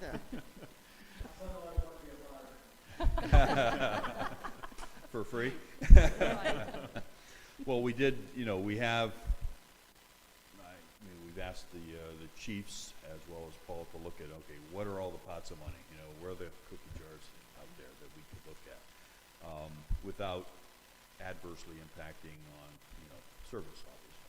I did hear back from our county prosecutor's office today on the question came up with the person who's currently living in the structure right now with a lot of his belongings is the police department. So would any part of the police budget be eligible with the for the funding for at least the tear down? And right now he has opined that there's no legislation that would grant us the authority to take the money out of the police department. Of course, since he is still occupying it, then we may be able to use the funds unless those items are removed from the station. But right now it's not an option for you to take the money. But there is, for the rebuild and for extension of utilities through the existing site, there would be some eligible costs to run the new utilities, say to get to Bob's building. If there's any utility expansion, then that would come out of the maintenance fund as an option. So, He did say that I just spoke with him as well, because I emailed him today because I hadn't heard back. He did say if police needed additional storage and they wanted to use a portion of the building, that we could do it, but I really think it's not an option. And I don't really think you need storage, Chief, looking at your new building. Yeah, we've been in the process of clearing everything out. Yeah. We felt no sense of urgency to move every little item out just because there's been no plan on what's going to happen to the building. So, we're in the process now of moving everything out. Obviously, there's some furniture in there, and part of that was, what does the township want to do with that furniture? Do you want to donate it or try and sell it? And there's some furniture that's attached to walls and things like that. I use the analogy, I just sold my house and moved out. If the new buyer wants to tear down the garage, I don't have to pay for it. So that's, the only reason there are still items in there is because we felt no sense of a certain date when we had to do it. Plus, if part of the decision is just to demolish the building, a lot of those items in there could just be demolished with it, so. The other component of this is the general fund, and, we knew that, again, that the general fund was depleting somewhat over time, and that, because, just fixed cost, if nothing else. We're relieving the general fund somewhat because of the parks levy. So, again, there's some funds there that we didn't have before, but we need to keep in mind when we withdraw those funds, it's going to have an effect potentially long-term on the general fund. So, we have to play both ends against the middle on this. Yeah, obviously, we've only enjoyed having any park funds now for the last 2 months. Right. So it's a little early in the game to say, oh, the general fund is in great shape. We're still watching expenditures. We're not going out and buying large parcels of property. So, and I spoke with the chairman yesterday that, at the very minimum, we can assist with the tear down, because that figure was in the 80 or 90 range. So, but nothing permanent and sustaining I would recommend coming out of the general fund. I kind of had the same thought. I spoke with Donna today just because I wanted to get a feel for how the general fund is doing now that we aren't funding parks out of the general fund. And one of the reasons I was in favor of the parks levy was because I knew what was happening to the general fund, and it's not been able to recoup the roads before the roads levy was increased, and now parks. So I'm agree that we got to watch what we do with the general fund. Okay, so that brings us back to where we were, but with more information, I think.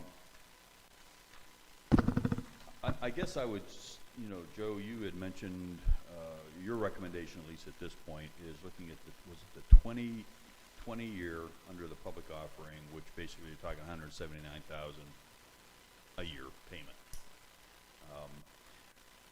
And with that $3 million, you would be able to get not everything that we had talked about before, but a lot of it, and a lot of the stuff that we felt was more important than maybe some other things. The most critical items, Yeah. I think. Would it be, unless the trustees want to do something else, I recommend that with the information that Mike now has provided us, we aren't in, 30 days or less isn't really going to make that big of a difference, most likely. Can we continue to fine tune this down so that Joe has at the June meeting the plan that he would recommend, the funding mechanism that he would recommend, along with Paul, and if we need to bring Mike into the equation, and then the sources of those funds, so that now we kind of have a better picture of what we would be talking about. Also, I think it's important from a timing standpoint. We don't have to move tonight on it, but we don't want to drag it out too long, because it's not going to get any better. I think it might be useful if maybe Paul and myself and Mike would sit down and meet and look at the finances, and maybe Donna and Pat. or Pat, whichever. Donna. Donna's here a lot more. Yeah, Donna, right. And, but to examine that, so I make sure that I fully understand where we're going down with the financing. And then I'll sit down and I'll study the budget, and I'll bring back to you a plan in June and say, here's what I think. and, and then we'll debate it. Would it also be beneficial for us to begin updating the plan that would be presented? Should we use a public offering so that in June, when we look at this, if we decide that we're ready to do X with the building, here's how we want to do it, we will have that plan ready to go, and we won't lose any time by then waiting until August or whatever, July, August. You're actually reading my mind. I was going to ask that same thing. To begin with, Fire Chief, if you like, I'm happy to look at your budget with you and go line for line through it with you. You know your numbers way better than I do, but a second set of eyes that's not looking at it every day, I'm happy to do that for you. Then to answer your question, your comment, that's really up to you. So here's kind of just a refresher for your memory from last time. The next step, if you decide, hey, we want to do this financing for this project, the next step is to have your bond counsel, Dennis Schwally, prepare a resolution. So we can have that resolution before the trustees in June or July or whenever you want to have it. But we need to give Dennis probably about 7 to 10 days to prepare that. And I'm happy to start that process for you once you give me the go-ahead. And in that resolution, they'll put a not to exceed amount in. So we could put 4 million in there, or whatever number, and make that a not to exceed, and then you can still borrow only 3 million. So it doesn't commit you at all. So if that's something you would like to do, we can do it. But again, I don't want to rush you by any means. I want to make sure you're making the right decision. But doing that would save us the step of having to wait until the next board meeting in order to do that. The other part of it is the POS, which I'm sure Paul and Pat and Donna wake up in the middle of the night sweating sometimes because they have memories of that. But that is something maybe they should start looking at as well if they think we're going to move forward with this here in the next month or 2 or 3. That way you don't have to rush. You can look at it when you have time, not dealing with all the other things you're dealing with, and at least have that ready to go. So it might be a good idea if you think about doing the public offering. And I guess that comes back to, do you want to do a direct placement or do you want to do a public offering? If you say, hey, I want to do a public offering, I think that's a great idea. So. Well, and I understood Chief Ponzi that for his budget, the public offering looked a little more appealing. So.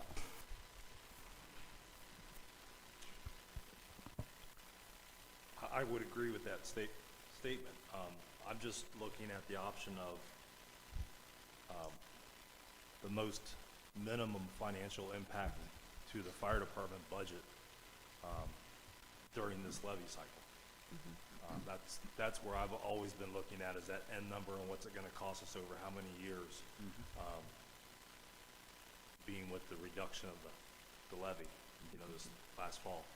So that's why the 20-year public offering looked most attractive to me, because it offers us the lowest annual payment. And again, not that even if we were to do this, based on your numbers, this is not going to affect anything with the fire department's operations over that term. I mean, the term from 2021 to 2025. It's going to impact on a carryover amount. That's correct. Yeah. Go ahead, I'm sorry. That's okay. It would go against what we've tried to maintain in the past as far as that carryover reserve. So, if the board, will come back in June and I give you the presentation and the board, we come out and we say, hey, we're going to be down to $1.3 million or something in the carryover. Well, that's the real because if you look at the EMS revenue over the next 4 years, that's almost the payment. What we're bringing in a year, now granted, we can't spend it that way, Right. okay? But that's almost an equalizer right there. So, and heaven knows the guys on the medic truck aren't getting any slower. Yeah. We just keep getting busier and busier. So, So it's when that 1.3 turns into a negative 1.3, which that we really need to start getting worried about, and we won't let that happen. we will not let Yeah. that happen. So. Mike, is there any penalty for if we go the public offering route? Is there a penalty for paying that off early? So with public offerings, the typical prepayment penalty or prepayment option is usually between 8 and 10 years. So before 8 years, you cannot pay it off. After 8 years, you can pay it off at no penalty. Now we can look at making that shorter. If there's a reason you tell me, hey Mike, I want to pay it off in 5 years, we can do that, but it usually comes with a cost, so that takes a little more work on my end to figure out for you. But usually 8 to 10 years, no penalty. I think we're good. I don't know about anybody else. Thank you. Yep, good question. Connie, go ahead. Yeah, I would suggest, and, Yep. you know, Go we ahead. need to have a consensus minimally, but that we get all of these pieces and parts working now, Yeah. as opposed to waiting with any of them. So we have all the pieces and parts, as Connie said, for the June meeting, and anticipate what questions we're going to have, so that we're going to be able to make a decision on what we want done and the methodology in which it's going to be paid. How about in about 2 weeks? I'll send an email to all 3 of you, 4 of you, 5 of you, Yeah. and Pat, and say, I would hope that maybe within the next week or 2, we can meet, and I'll update you all as, here's where we're at, and here's where I anticipate to be after the June meeting. Yep. How's that? Okay. Sounds good. Okay, Mike, thank you again. You're, again, welcome to stay. You know, we have bottled water back there for refreshments, but I'm sure you want to get back to the boys. Thank you, everyone. All right, Thank you. thank you very much. Oh, we did have Pat Myers on the phone also listening in, so. All right. Okay, Okay. so let's get back on schedule. Paul, anything else? Nothing from me. Nothing for you. So we go into Bob. Maintenance, buildings and The grounds, park, cemetery. first item is the no-mow zones at Hillmar Park, and I'll start out by saying they were established as part of the geese mitigation program, and I'll let the board talk about that. I know we've got some complaints about the grass and stuff, and see what the board wants me to do with it. So Bob, it was established as part of the youth mitigation program. So is it going to be what's the intent, and whether Molly or maybe someone else was that going to be just an ongoing, or was there going to be a time when, you know, in the fall, after the geese would be done, whether they're going to be done before then, nesting, that would be mowed? It was going to be left not mowed Okay, all the time. okay, so it'd be like the no-mow areas in the other parks Correct. that we've talked about for 3 Correct. years, about we mow so much grass. Okay, just, sorry. And I think part of that, if I might say, is because the geese may not be nesting, but they're still there. And they're still coming from the pond, and they're doing what geese do on the streets and the sidewalks. So that's why we were looking at no-mow. And we've also talked about the option of low-mow versus no-mow, reducing the area, putting paths through, et cetera. So to bring you up to speed. There is a family of geese out there. I was out there last night or night before, whatever, and we have one family. I am amazed, though. I mean, the goose population there as well as at Center Green, I mean, it's hardly anything other than our family that was over on the far east side. Go-Go Geese is doing a real good job, Yeah. but this was also trying to deter the geese from, Right. because they like manicured grass. Yep. If you did, what was it, low, high mow, whatever, just not have it no mow, the resident who complained was talking about ticks and all kinds of issues. Would that still be an issue Yes. Ticks are going to be an issue in anywhere? your yard. Yeah, a well manicured yard can have ticks. Okay. especially, and this year they are bad. And it's unfortunate where your pets get fleas and stuff is in your own yard, so, I mean, the likelihood of there being ticks in that high grass area, or even in the weeds, I mean, there's ticks just about everywhere. I mean, even mature woods, you're gonna have ticks in it, so. The low mow zone, if we went to low mow and high, call it high, but it's only got, once the grass gets about a foot high, it's gonna stop growing anyway and start falling over. But low mow, we would probably cut it maybe once a month down to 4 or 5 inches, but not take it down to manicured like you get in a yard when you're mowing it every time. And I did notice, I mean, you are, and I appreciate this, you have stayed about 25 feet or so from private property lines, the best I could determine. I was having trouble determining where some of the property lines were. Yeah, we're staying at least 25 feet from them. So it's not like it's right. It's not right up against the properties. And there are still a lot of open mowed areas around Hillmar. Correct. For the people to fish and the playground. There was that one area, if there was an area that we could probably look at, it was out by Hillmar Drive, up by the pavilions, that one area that was closest to the yeah, between the cast. Yeah. That might be an area that could be cut a little more often, or just cut, We could definitely do that. facing, but, I mean, so it's up to the.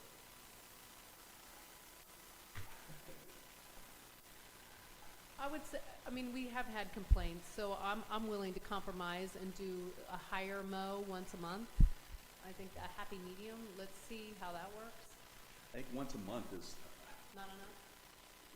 yeah, I mean, I think you're mowing. I mean, if you're mowing once a month, I mean, this time of year with all the rain, it's rough. You get into July and August, and once a month is probably what you're gonna be mowing. It's still gonna be a little bit hot. So, I mean, the other thing we have to keep in mind is, you know, if we're going to do it here, we have no mow areas in other parks, and so we probably ought to be prepared to address those. And the no mow areas were established for primarily two purposes. One was to reduce the cost of having to go in and mow all that grass, and second, to provide more of a natural area, natural feature. Some areas we have planted to wildflowers, and those have worked off and on. We have conservation areas that over at Center Green Park right now, along some of the path, that have just been allowed to grow up. And we have some no-mow areas in that big bowl over at the Center Village, or Center Green. But, if I'm not mistaken, Bob, the area closest to the house are still being mowed. Correct. It's where that ridge line is, so it's really just the bottom area. Correct. It's not being mowed. We did add more no-mow zones to parts of Center Green and also Worthington Gardens. Connie, the Parks, the committee talk about this at all? Do you want to address? Yeah, Molly, you don't need to mask No. them. Molly McHale, the chairman of the Parks Advisory Committee. Yeah, we did talk about it, and we talked about increasing the no-mow areas to create, like Bob said, that, lessening that sight line for the geese, because when they have that lessened sight line, they don't feel as protected because they can't see predators. So that was part of the reason, I mean, the geese mitigation was a two-phase thing. It was the go geese go, but it was also reducing the appeal of the area by not having the manicured grass, having the, a lessened sight line so that they can't see the predators, that kind of stuff. So it was a two-phased approach. And I think it's important to remember that we talked about this as a package. There were concerns expressed about the geese and their droppings, So Parks and Bob worked very closely. They did a lot of research on this. And what we found out is that any one of these is not going to stop it. It's the combination of many points of attack to keep the geese from filling our parks. And I saw the email, and I, I understand the concerns. I guess, though, I don't always agree, though, that there's going to be rats and vermin and all this stuff. That's maybe a little extreme. What was the real concern, though? I mean, it's away I thought from... it was all the ticks and just a concern. Yeah. There were many. Everybody had a different concern. Everyone had different Yeah. concerns. But again, there's probably ticks in the yard. There's not going to be rats. Are there going to be mice? There might be mice. The snakes will eat them, or the hawks will eat them. So people will be about the snakes and the hawks, It's the circle of nature life. isn't always pretty, And I understand that. I mean, if it was a situation where we were right up against it and, kids were going into those areas, I would probably have a little more concern about that. But so I don't know. I mean, I think we give it a chance to see what happens. Maybe once we're past the major nesting season, we can go in and mow it, Blow mow it, blow mow it, and mow it see. just a couple times in the summer. Yeah. When would that be? Like, if you did do it? I would probably say July or August. I would say July at least. I mean, Okay. geese will have several clutches. So. But if we can keep the geese out of there, then there won't be any there. Right. So that will help. Okay. And I think that will also give us an opportunity to see if the concerns are valid. I mean, I know ticks are. We've got those already. But again, they're all over. But that will give us an opportunity to see if there really are problems with other rodents, vermin, whatever. Okay. Trying to make things look natural and rural and, all that Can't stuff. please everyone. So we will continue to monitor it. We just ask folks to be patient, and we did get compliments. I think they were pleased that the geese population is not what it used to be, because I know they were wandering over into everyone's yards, and that had been a mess. So, there is some benefit with the negative, and we'll continue to monitor that then. You want to stay there, Molly? Yeah, go ahead. Barn restoration? We got the report today. That's why you got the copy so late. I know you haven't had a chance to look it over, but there's one big concern right away is doing something with the roof to make it secure. It's because the parts of, I might as well let you talk. 'Cause You're doing fine. I'll let you talk, because you can tell them how long we're out, 3 years. Go ahead. So the big concern is the fact that the roof is peeling back right now, and we've got to figure out, what do we do with the roof? Is the barn, is there potential in the barn to make it something in the future that we really should spend the money on the roof and actually fix it right? There's really not enough up there to patch it per se, because the whole thing is in bad enough shape roof-wise that it really needs to have something more done to it than just a patch job. Otherwise, it's going to be a continual patch job. So we ended, because we've already basically parsed out all of our funding for this first 3-year levy, we didn't put the barn anywhere in that 3-year levy. The roof needs to be, something needs to happen with the roof.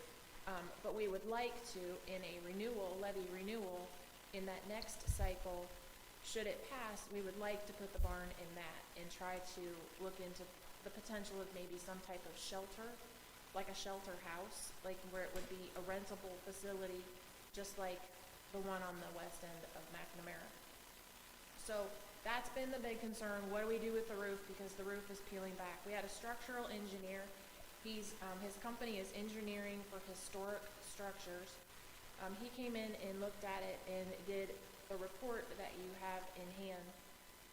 I asked him if he would do it in two separate parts. One is the immediate fixes that need to happen now in order to stabilize the barn, in order to get through the next 3 years before we can actually put it into the levy cycle to make it a shelter or whatever the township decides to do with it.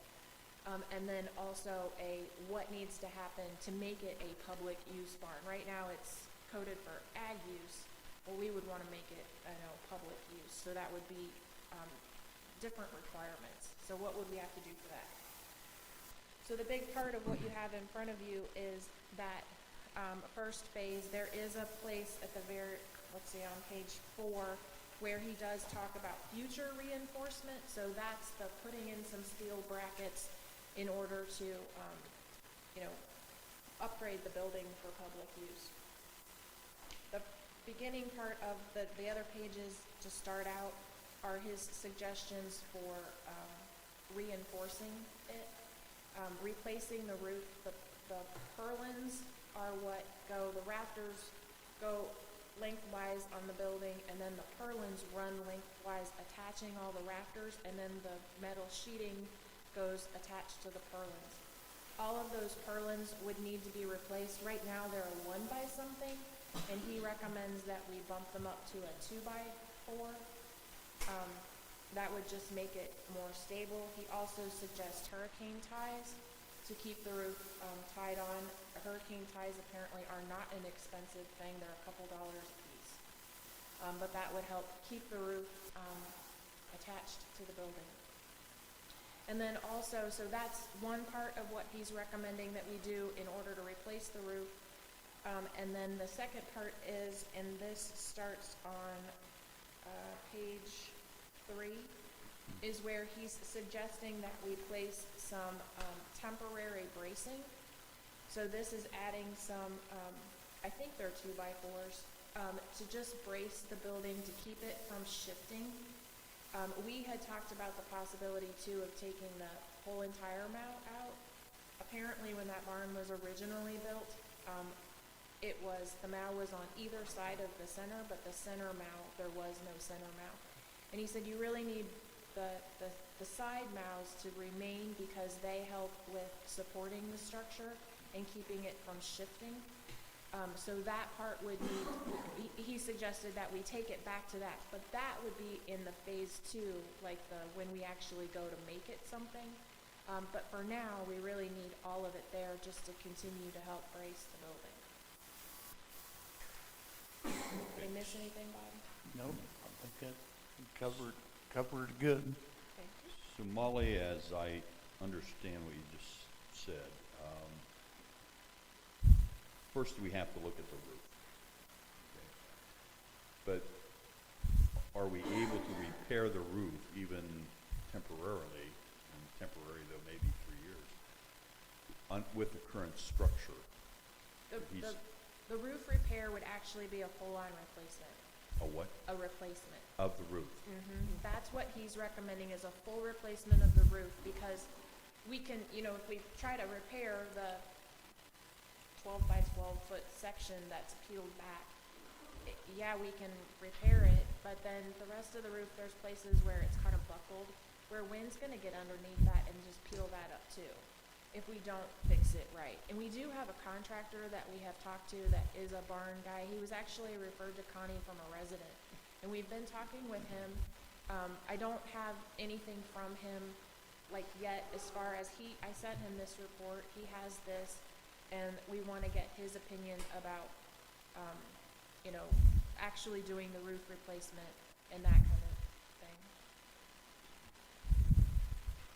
I mean, it seems like, kind of almost a domino theory, where you go to fix the hole in the roof, which leads to replacing the roof, which leads to replacing and fixing the structure to support the roof, which leads to a new barn before the 3-year time frame.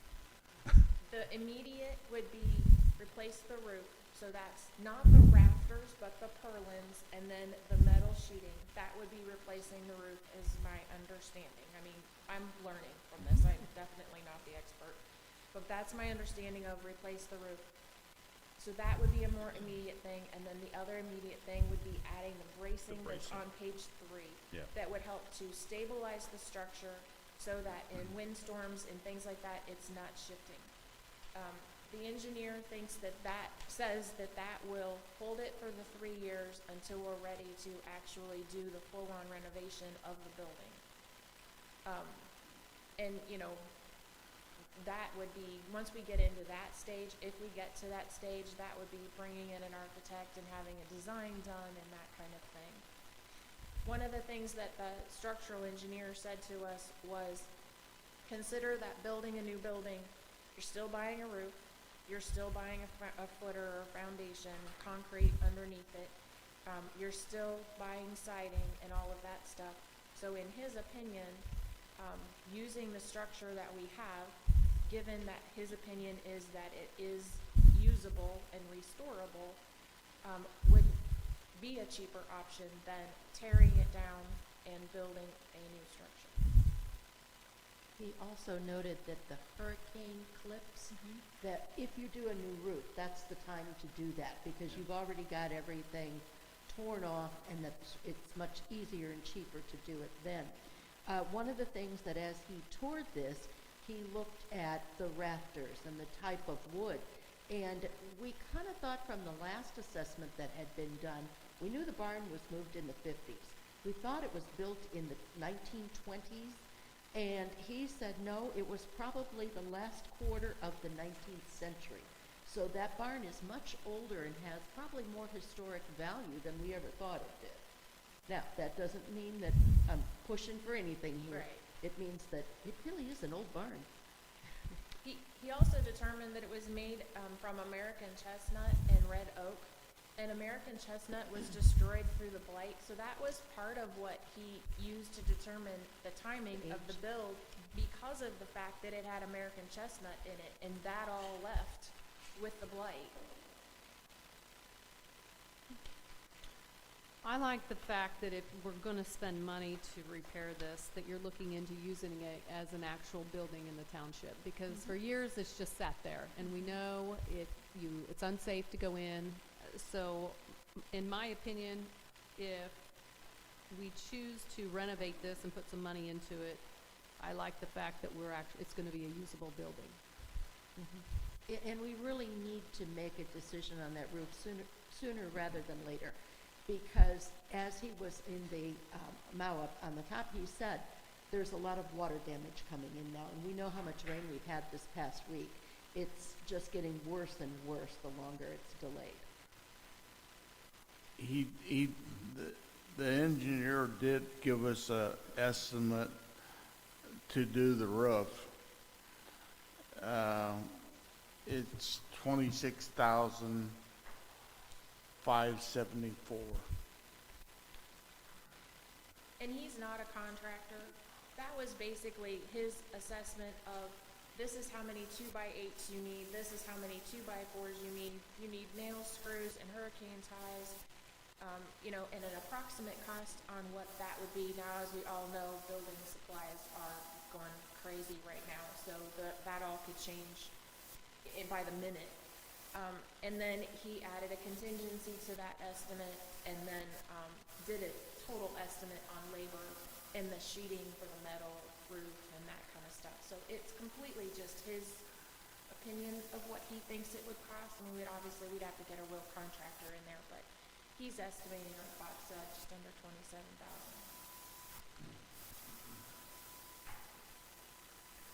And, I mean, do we have any kind of a number? I mean, I think the barn is great. I'm not sure I totally buy fixing this is gonna be less than building a picnic shelter. Maybe that's true. I just have heard so many stories about renovating versus new build. That's why you build a new house. The one thing I would say about that, Carl, is, and now I have Renee's syndrome, it just left me. You're welcome. Yeah, thanks. We all need more protein in our drink. It'll come back to me. Oh, the one thing that we as a committee have talked about use the existing, preserve our history, you know, that type of talk, versus build new, is that if we were to build new, we would like to try to replicate that building in some way. Yeah. So that we don't just have the standard park shelter there. I mean, we're not looking to just throw money away into an old building, but if there is a way to save this one and to use it because of our rural farming history, we would like to see that happen. Yeah. Not at all cost, but, you know, to try, make an effort. I mean, that's why we're doing all this. We don't know for sure that this is all gonna happen, but we just feel like this is doing the due diligence for that building. But if it doesn't work for that building, we would like to try to build something that's a replica. Sure. And put some money into a replica, not the standard shelter. So would it be an idea to get an estimate of overall repairs for this, when everything that needs to be done, versus building a replica? I don't know, the thing I can kind of, just from what I've done so far, is that you're talking about bringing in an architect for the design. So there's a lot more to it. The structural engineer said, like, while he gave me the estimates for that immediate, like, this is what you should do to replace the roof and do the bracing, that's the less than 27,000. He said he can put together an estimate of, you know, what would the concrete cost to put a new base on underneath it? What would the steel reinforcements, you know, reinforcing it with steel rather than just using wood timbers? He can put that type of estimate together, but to do that full on, like what I think you're talking about, you've got an architect's design and all of that kind of stuff, but I think there's an even bigger investment just to make that decision. Yeah, Wouldn't that okay. be a request for engineering? This is an engineer. I know, but Maybe if you went to that far, is that what?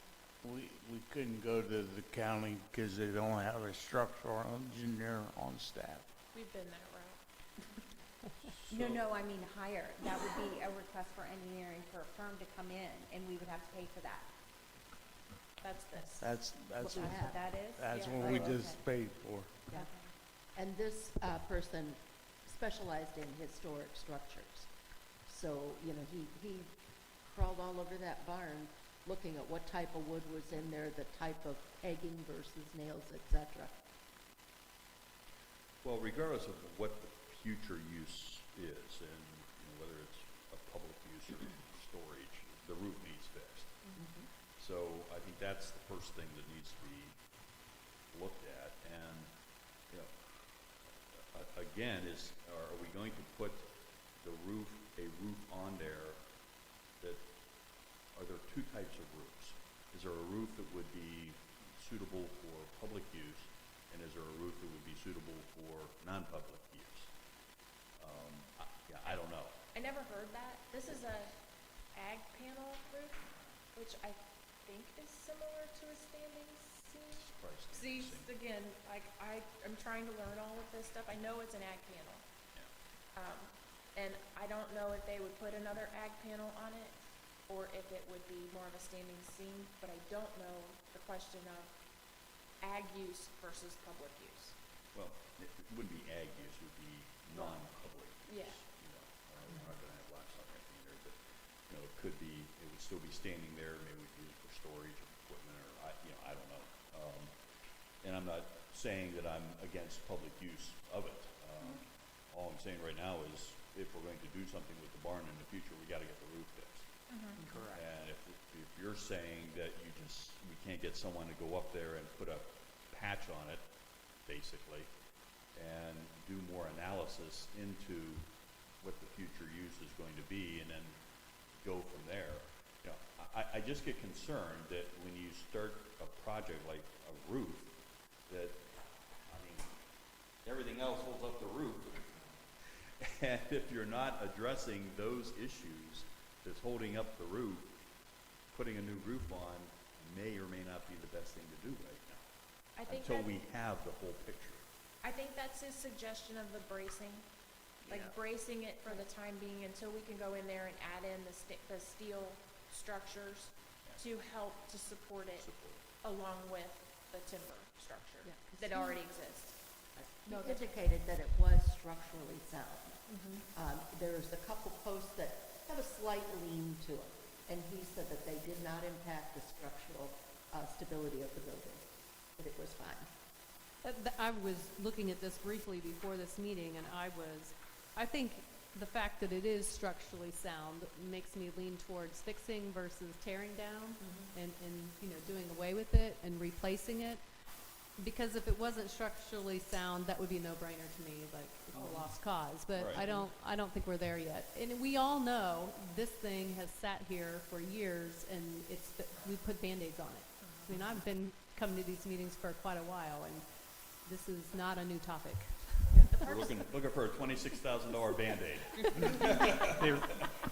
Now, I was waiting on this report to find out what condition the structure was in, because if they would have said, hey, it's only good for a couple goats or whatever, then we obviously didn't want to pour a lot of money in it. But the other question is, now that we know that there's some value and structure to it, I can start an insurance claim on this thing for the wind damage that may offset some of the cost of the roof.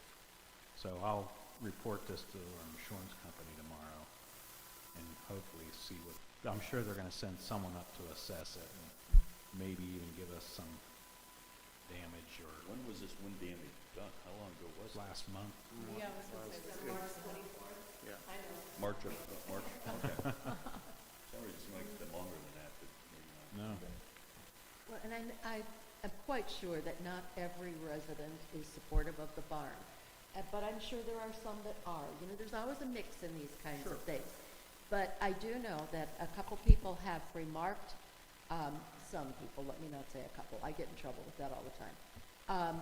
There's been some remarks from residents about, what are you doing with the barn? Oh, you're gonna try to do something with it, that's great. And Bob, as he was sitting there, you can say what the lady said. There was a lady come by and said, what are you doing in there? I hear people talking. I said, we're assessing it and see if it can be restored to be able to be used. And she says, I surely hope so. That barn is beautiful. It's been here forever, and I hope we can continue it. I don't think anyone's opposed to that. I think it's just a matter of what do we do when, and in anticipation of what's to follow. And so right now, we need to have Paul check on the insurance company, find out what we can get there, and then, you know, where are we gonna come up with the other $26,000, at least right now? The only place, we don't have it in the budget, but there is that much money in the, not appropriated in budget. It's in the budget, but it's not been appropriated. In the parks budget? Yes. Okay. I had a comment from a past township trustee. It sent me a text that said, in 2009, the estimate for this barn was $1 million. Tear it down. So, just you want the opinions of your residents and former trustees. That was a comment that was just made to me. So, you may be hearing more things offline from others about either in favor of or opposed to the barn. So what's the wishes of the board at this point? I mean, do we go ahead and authorize the $27,000 and then whatever we can get out of insurance, we deduct from that? Or do we wait and see what we can get from the insurance company and then decide what we want to do? I Any think- feelings either way? I think the fact that it's structurally sound, I think we should pursue repairing the roof at this point. I would agree with that. I think we've got two options. We can either have a motion this evening that would authorize up to 27,000, 28, whatever you want, or we could let Paul check into insurance, get the quote from the roofing person, and then even if we had to have a special meeting to authorize that, we could do it that way. So, what's your pleasure? I mean, it sounds like we're all in favor of fixing the roof. So we're gonna spend the money. It's just a matter of are we spending all of our money, or are we gonna spend some of our money and some money out of the insurance, which would be nice. So, I mean, I'm willing to put forth a motion that we go ahead and, get estimates and begin. I'll move that we begin the process on repairing and replacing the roof on the barn In doing the stabilization.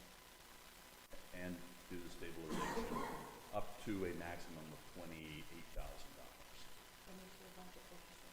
I'm sorry? And issue a blanket purchase order. Issue a blanket purchase order and then have Paul Wise check with the insurance company, and any monies that we are able to receive through the insurance be deducted from what the total amount the township will pay. And I will second that. It's a pretty long motion, but I didn't get one. Molly, did they say how much the reinforcements would cost? Did he give you any idea? He, just like the cost of the lumber, so, to reinforce the shed roof, so that's on the west side of the building, that lowest section of roof, is, like, he's estimating 2x8s, and that's about $700.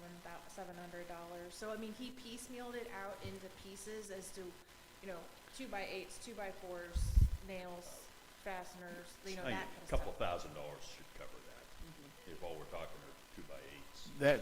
That cost is in that 26. Yeah. Oh, it it is? is. Yeah. Oh, Oh, yeah. Oh, I didn't know that, okay. Yeah, the number that we gave you includes all that lumber, the Okay. fasteners, Oh, okay. his estimate, the engineer's estimate Engineer's of the estimate. roof. Yeah, he's not the contractor, so he's not the one that would actually be doing the work. So that's where we need to get with the contractor and find out, well, how much is it gonna cost us through you? Okay, to well, do? we'll still stay with the motion up to $28,000. And I appreciate that, because that allows us to get moving so that the water doesn't continue to come in and continue to deteriorate it, because then we're just spinning our wheels. If it's just gonna continue to deteriorate, then. Yeah. So the motion was made, I think Connie I seconded. seconded. Discussion's been discussed, roll call. Ms. Goodman? Yes. Ms. Vaughn? Yes. Mr. Gephardt? Yes, motion carries. Thank you. Okay. And do they have to move the money from the account to be able to appropriate it? Most likely. Yeah. But what I can do is I can put that as a motion on the June meeting as a retro authorization, as long as the board's okay with that. Between now and. Yeah. No, it'll just be an encumbrance. Yeah. And by the time you talk to the contractor and find one and all that stuff. Okay. Okay? All right. Thank you, Molly. Thank you. Thanks, Molly. Next item is accept the resignation of Philip Shotwell from the street department. Okay, I'll move to accept the resignation of Maintenance Department employee Philip Shotwell, effective April 28th, 2021. Is there a second? Second. Discussion? Roll call, Ms. Goodman? Yes. Ms. Vaughn? Yes. Mr. Gephardt? Yes, motion carries. Okay. And then we would like for approval for a new hire for the Buildings and Grounds Department, a full-time. His name is Kevin Philby. And we would also like to request that his starting pay be, we just had designated that $20.50 as a starting pay. This gentleman has his CDL, he's able to operate all the equipment, he's going to hit the ground running. He seems very highly motivated. So the suggestion would be maybe at least to start him at $21.50, and then he would move next year in that 1, 2, 3, 4 succession. We'd go to the second one. So he's initially just getting that first increase, that first annual increase ahead of time. And he does have a CDL. He has a CDL, right, and he's worked a lot of equipment. Okay. I will move to hire Kevin Philby at a rate of $21.50 per hour as a Tech 1, the Building and Grounds Department, effective on or after May 15th, 2021. Second? Second? Second, discussion, roll call. Ms. Goodman? Yes. Ms. Vaughn? Yes. Mr. Gephardt? Yes, motion carries. And at some point, I know we've talked about some of the challenges we've had with the CDL. It is currently not a requirement that that these types of employees have their CDL. It is It is. required. Yes. But we can hire them and they can get their CDL, Within right? 6 months. Right. I, at some point, want to revisit this maybe, to where we have the CDL.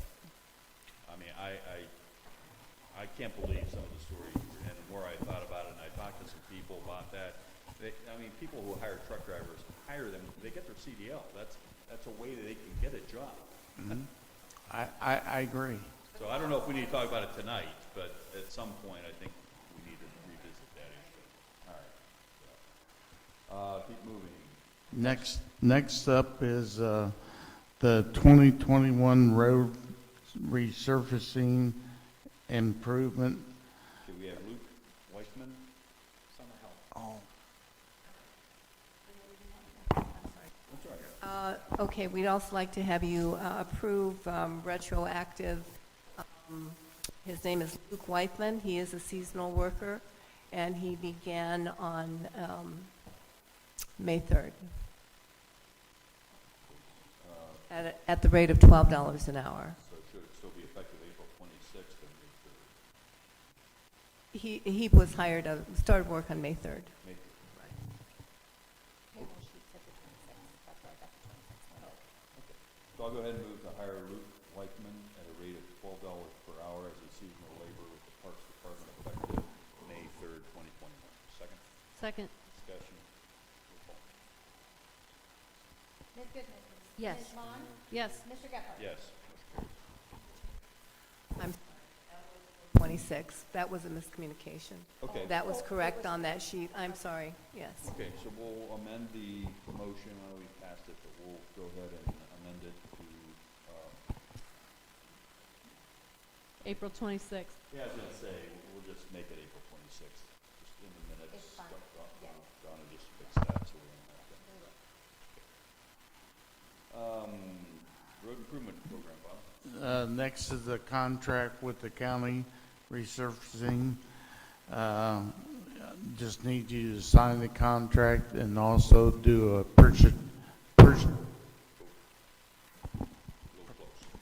close. purchase order to Shelley Company in the amount of, 331,000. yeah, $331,000.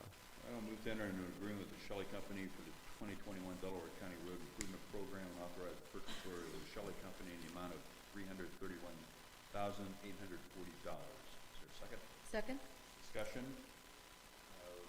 Bob, anything you have to say on this? I mean, You might notice on the contract it says 358, but I only wrote it for, they got 10% contingency added on to that. So I only wrote it for the amount that is the contract, because we've done the prep work, so I know they won't be over with their asphalt. very good. Roll call. Ms. Goodman? Yes. Ms. Vaughn? Yes. Mr. Gephardt? Yes. The next one is 2 purchase orders for us to do some of the prep work on some of the streets we're working on. All right, I'll move to approve the following purchase orders for road prep for the 2021 Road Improvement Program, Mid-Ohio paving, $20,000, blanket PO, $80,000. Second, Second. discussion? Roll call. Roll call, Ms. Goodman? Yes. Ms. Vaughn? Yes. Mr. Gephardt? Yes. Carries. The only thing else I got is just to let the board know, we are almost halfway through doing road resurfacing prep. And I kind of took a 3-week break to get caught up so that I wasn't so far behind with streets opened up. And we've almost caught up with them now, so we'll be starting grinding again on the 17th of May. Bob, the project on Maxtown, I think you said Bay, that's coming out there right across, that they're tying into the trail. Yes, That's a Westerville project, right? correct. Right. And they've, go ahead. Joint. Yeah, joint. And also the city engineer down in Westerville. They'll do their side, we'll do our side, our ramp, and then what we're gonna do is split the flashing lights. So that allow basically for our folks to cross Maxtown again and Yes, head to go off south. South, yeah. And then that would tie into G again. Down the south stuff. Okay. So they're making progress there. Yes, All right, great. Okay. anything that's else? all I've got. Thank you. Thanks, Bob. Chief? Good evening, trustees. The first item I have is request you accept a donation of $100 we received from Lily and Xander Lyles. They wrote a nice letter supporting the police department, and I won't read the whole letter, but we do appreciate their generous donation. Very good. Move to graciously accept the donation from Lily and Xander Lyles in the amount of $100 for the police department. Is there a second? Second? Discussion? Roll call, Ms. Goodman. Yes. Ms. Vaughn. Yes. Mr. Gephardt. Yes. We thank the Lyles for that contribution.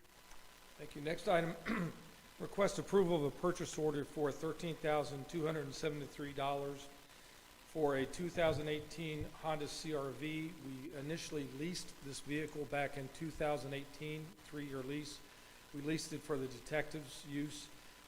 Currently, we have, counting that car, we have 2 plain cars for the detectives' use that they use to go to scenes, they use to go interview witnesses. They also run tickets and paperwork up to Delaware County and run evidence out to London and BCI, as well as any other various errands they have to run. So we need at least 2 plain cars for their use. Right now, we're averaging about 5,000 miles a year with this vehicle. So we don't drive it a lot, but when we need it, we need it. So we project this car could last up to 10 more years. So we feel it's worthwhile to just go ahead and purchase it rather than turn it back in, and we did budget this amount. I'll move to approve a purchase order to Honda Finance Exchange Incorporated in the amount of $13,273 with the lease payoff on a 2018 Honda HR-V for the police department. Second. Second. Discussion. Roll call. Ms. Goodman. Yes. Ms. Vaughn. Yes. Mr. Gephardt. Yes. Motion carries. Thank you. That's all I have, unless you have any questions or issues for me. Chief, just a comment. I've been noticing down around the State Street, Maxtown area, there seems to be more, I don't want to call them necessarily homeless people, but people that I haven't seen in that vicinity, just kind of wandering around with backpacks and stuff under them. Are we seeing an increase in people wandering through the township? Yes, yes, and you've seen a lot more panhandling. And again, as long as they're somewhere where they can legally be, not on private property, it's perfectly legal for them to do that. I know some of our officers have talked to them, several of them, and several of them have very openly admitted that they take COTA buses from the west side, south end of Columbus, and come up here because they can make more money up here. They call it flying signs. They can make more money up here doing that than, I'll put it politely, walking the streets of the west side. So they're coming up here. All right, well, that's the sign of the times, I guess, and nothing we can do unless they're creating a No. problem for us, and it's unfortunate. Again, for if they're our on the Kroger lot and Kroger asks them to leave, they have to leave, but generally, from what I've seen, what we've seen, they're standing somewhere where they can legally be. Someone asked me the other day about, with the increased use of our trails and all that, do our police ever walk or patrol our trails? And I said, yeah, probably, but, We do use, we have bikes that we use to ride the trails, not as often as I'd like, but again, that comes down to a staffing issue. And again, with the warmer weather, we hope to do that even more. okay, good. Thank you. Anything else for Chief? No. Thank you. Okay, fire. Jody.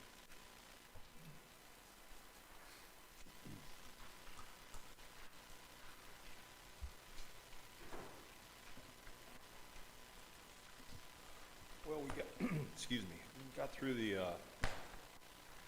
large this evening with the other proposal, but one thing I wanted to bring in front of you, and I don't believe that this requires any formal action on behalf of the board, but as you're all aware,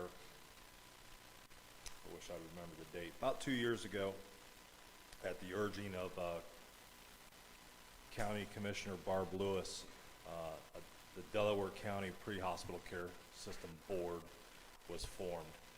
Chief Honeycutt obviously sat on that board, and then as it got closer to his retirement, I just kind of transitioned in and then have been going ever since.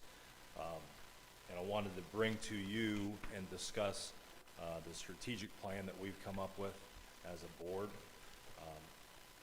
Obviously during the pandemic, everything just kind of came to a grinding halt, and a lot of our agencies were too busy responding to the pandemic to be worried about anything that the Pre-Hospital Care Board was doing. Behind the scenes, the EMS coordinators, or the designated person from each agency, continued to meet virtually, and we are probably about 2 months, maybe 3 months, away from rolling out the first ever county-wide EMS protocol. It's going to be the first time we've ever been this close, and it's done. It is at the, how do I want to say this? So we use an app on our phones and on the iPads, and that app is through actually the gentleman that owns the business is a township resident, a retired Westfield firefighter. They are taking the printed data and loading it electronically, so we'll have it in the app. And as soon as that gets done, we'll start training on it, and then we'll implement the protocol. One of the advantages of that, and you'll see that is listed in the strategic plan, is that what that does is it allows that no matter where a medic vehicle goes in the county, that every resident is going to get the same standardized care. So if we go into Orange Township, or a county medic comes into Genoa or responds to, they're all getting the same care because we're all operating under the same protocol, which is crucial, okay?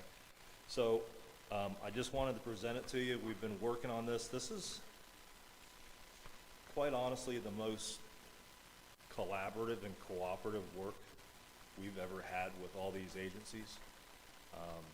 And basically, if you took time to read this, you can see the background where this all came from, the mission statement, the vision statement. We've done a lot of work on it. Basically, I think what might be of the most interest to you would be the goals that we're setting, which is on page 7. And recognition of the pre-hospital strategic plan by the governmental subdivisions. We are looking at developing a central supply system for use by all the fire and EMS agencies. Identify a process and priority to utilize available funding to advance EMS throughout the Delaware County. Promote the work of accomplishments of the Delaware County Pre-Hospital Care System. Develop and implement a single countywide medical protocol, which is I was just talking about. Explore means to implement a unified training program for use by all fire and EMS agencies. We're looking at some sort of forming our own YouTube channel where we could videotape a training session and then upload it to the YouTube channel, and then all the other agencies can sit down with their employees and conduct the training kind of virtually. But that way you're not wasting a lot of time of having trainers travel back and forth to the different agencies when we can just upload them on some sort of a virtual platform. And then we're also, this would be an ongoing thing, would be conducting the clinical research to assist in advancing the existing high-performance emergency medical system, EMS system.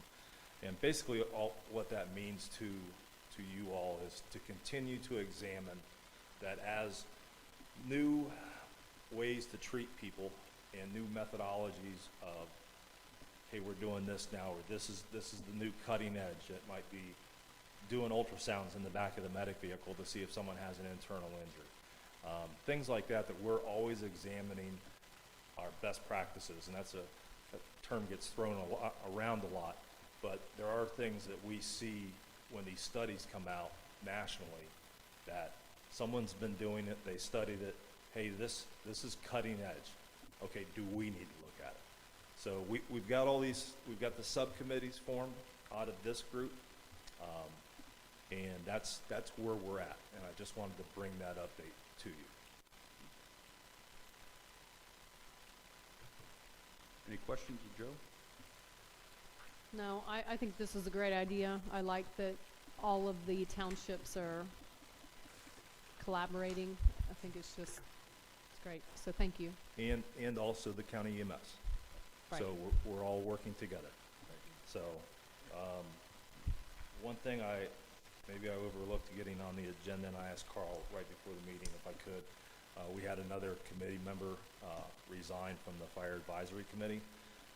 Gentleman's name is Connor Hines. No. He's moving out of the township. It's on the agenda. It is on there. Yeah. Okay, Mhm. maybe I just don't have the right agenda. I think I sent it. Okay. Okay. When we got it, I So sent I'd it to ask for a someone. motion to accept the Yeah, resignation. if I could go back to this pre-hospital care Oh, system. sure, sorry. Again, it's great that you are on that, and representing the township. I think it's great that we're looking at opportunities to collaborate so that, there is consistency. I don't know where in the county we would have situations where if you go to a protocol, will all EMS be able, the county probably would, but, I don't know where some of the other EMS are, be able to meet those requirements or achieve those standards. I would assume there'll be some method to make sure that they can.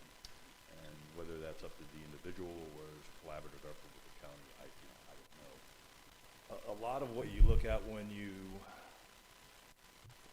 operate under a written protocol is that's basically your written guideline for the treatment of illnesses and injuries for patients.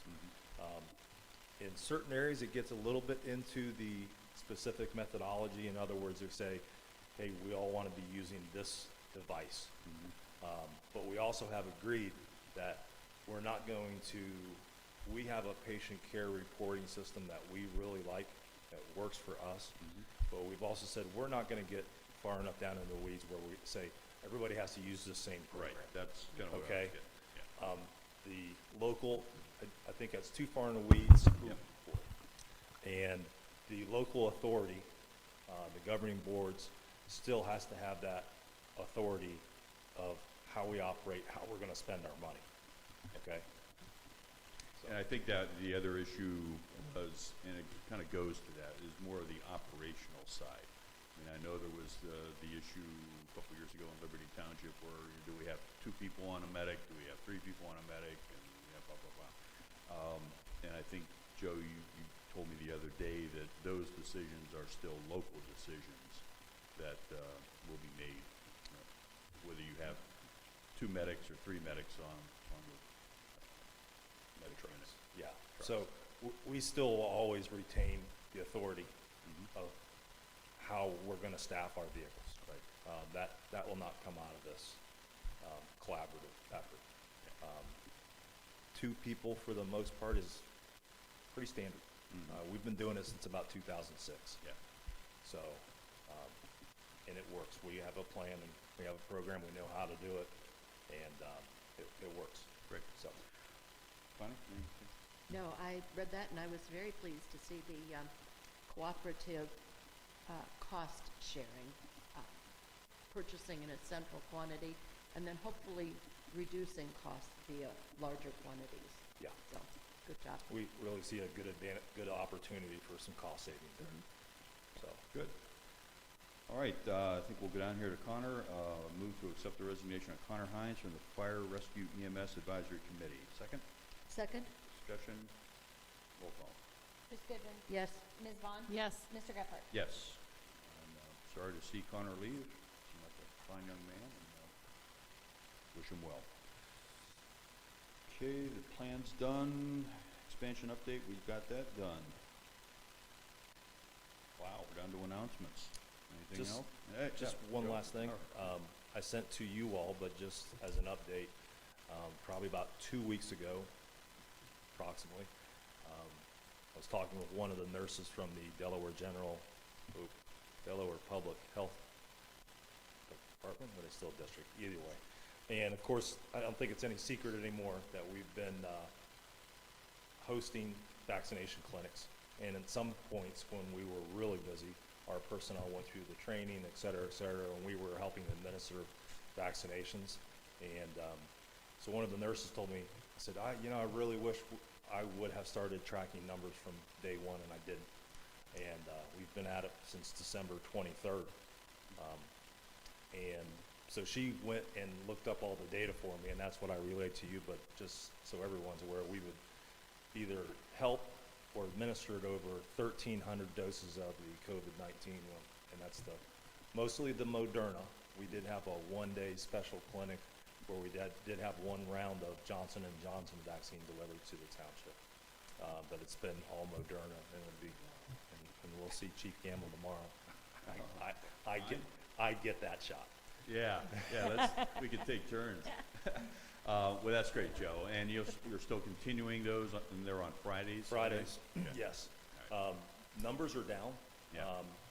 We got really busy there for a while probably when we were in the tier 1A and 1B grouping. And now that literally, as you and I were talking, you can wake up in the morning and log on to Walgreens or Myers website and book your appointment in 30 minutes. Yeah. Our numbers just continue to go down. I think we only had like 180 scheduled for last Friday. Okay. So, Yep. but we're still doing it. Everyone helps. Yep. All right, thank you. And relay that to your folks who have been assisting. Okay, any announcements? The only one I see is the next trustee meeting will be June 3rd, 2021, 6:30 p.m. here at the office with our new microphones. Yes, all right. And it looks like we do have an exec session, so at this time I will move at 8:56 to adjourn to executive session to consider the appointment, employment, promotion, and compensation of a public employee or official. Is there a second? Second. Made and seconded. Discussion. Roll call. Ms. Goodman? Yes. Ms. Vaughn? Yes. Mr. Gephardt? Yes. Motion carries. We stand adjourned at 8:57 p.m.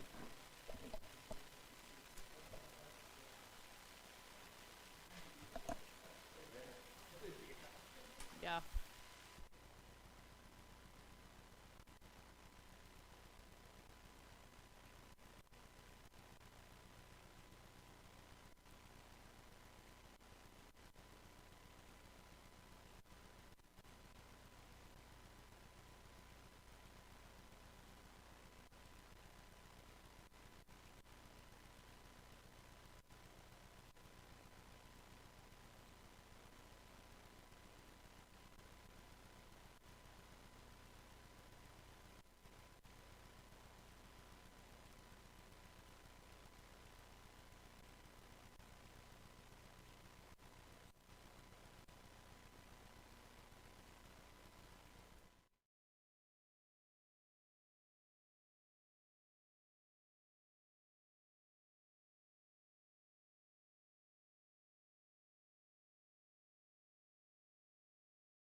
At this time, I will make a motion to come out of executive session. The time is 9:26 PM. Is there a second? Second? Made and seconded. Discussion, roll call.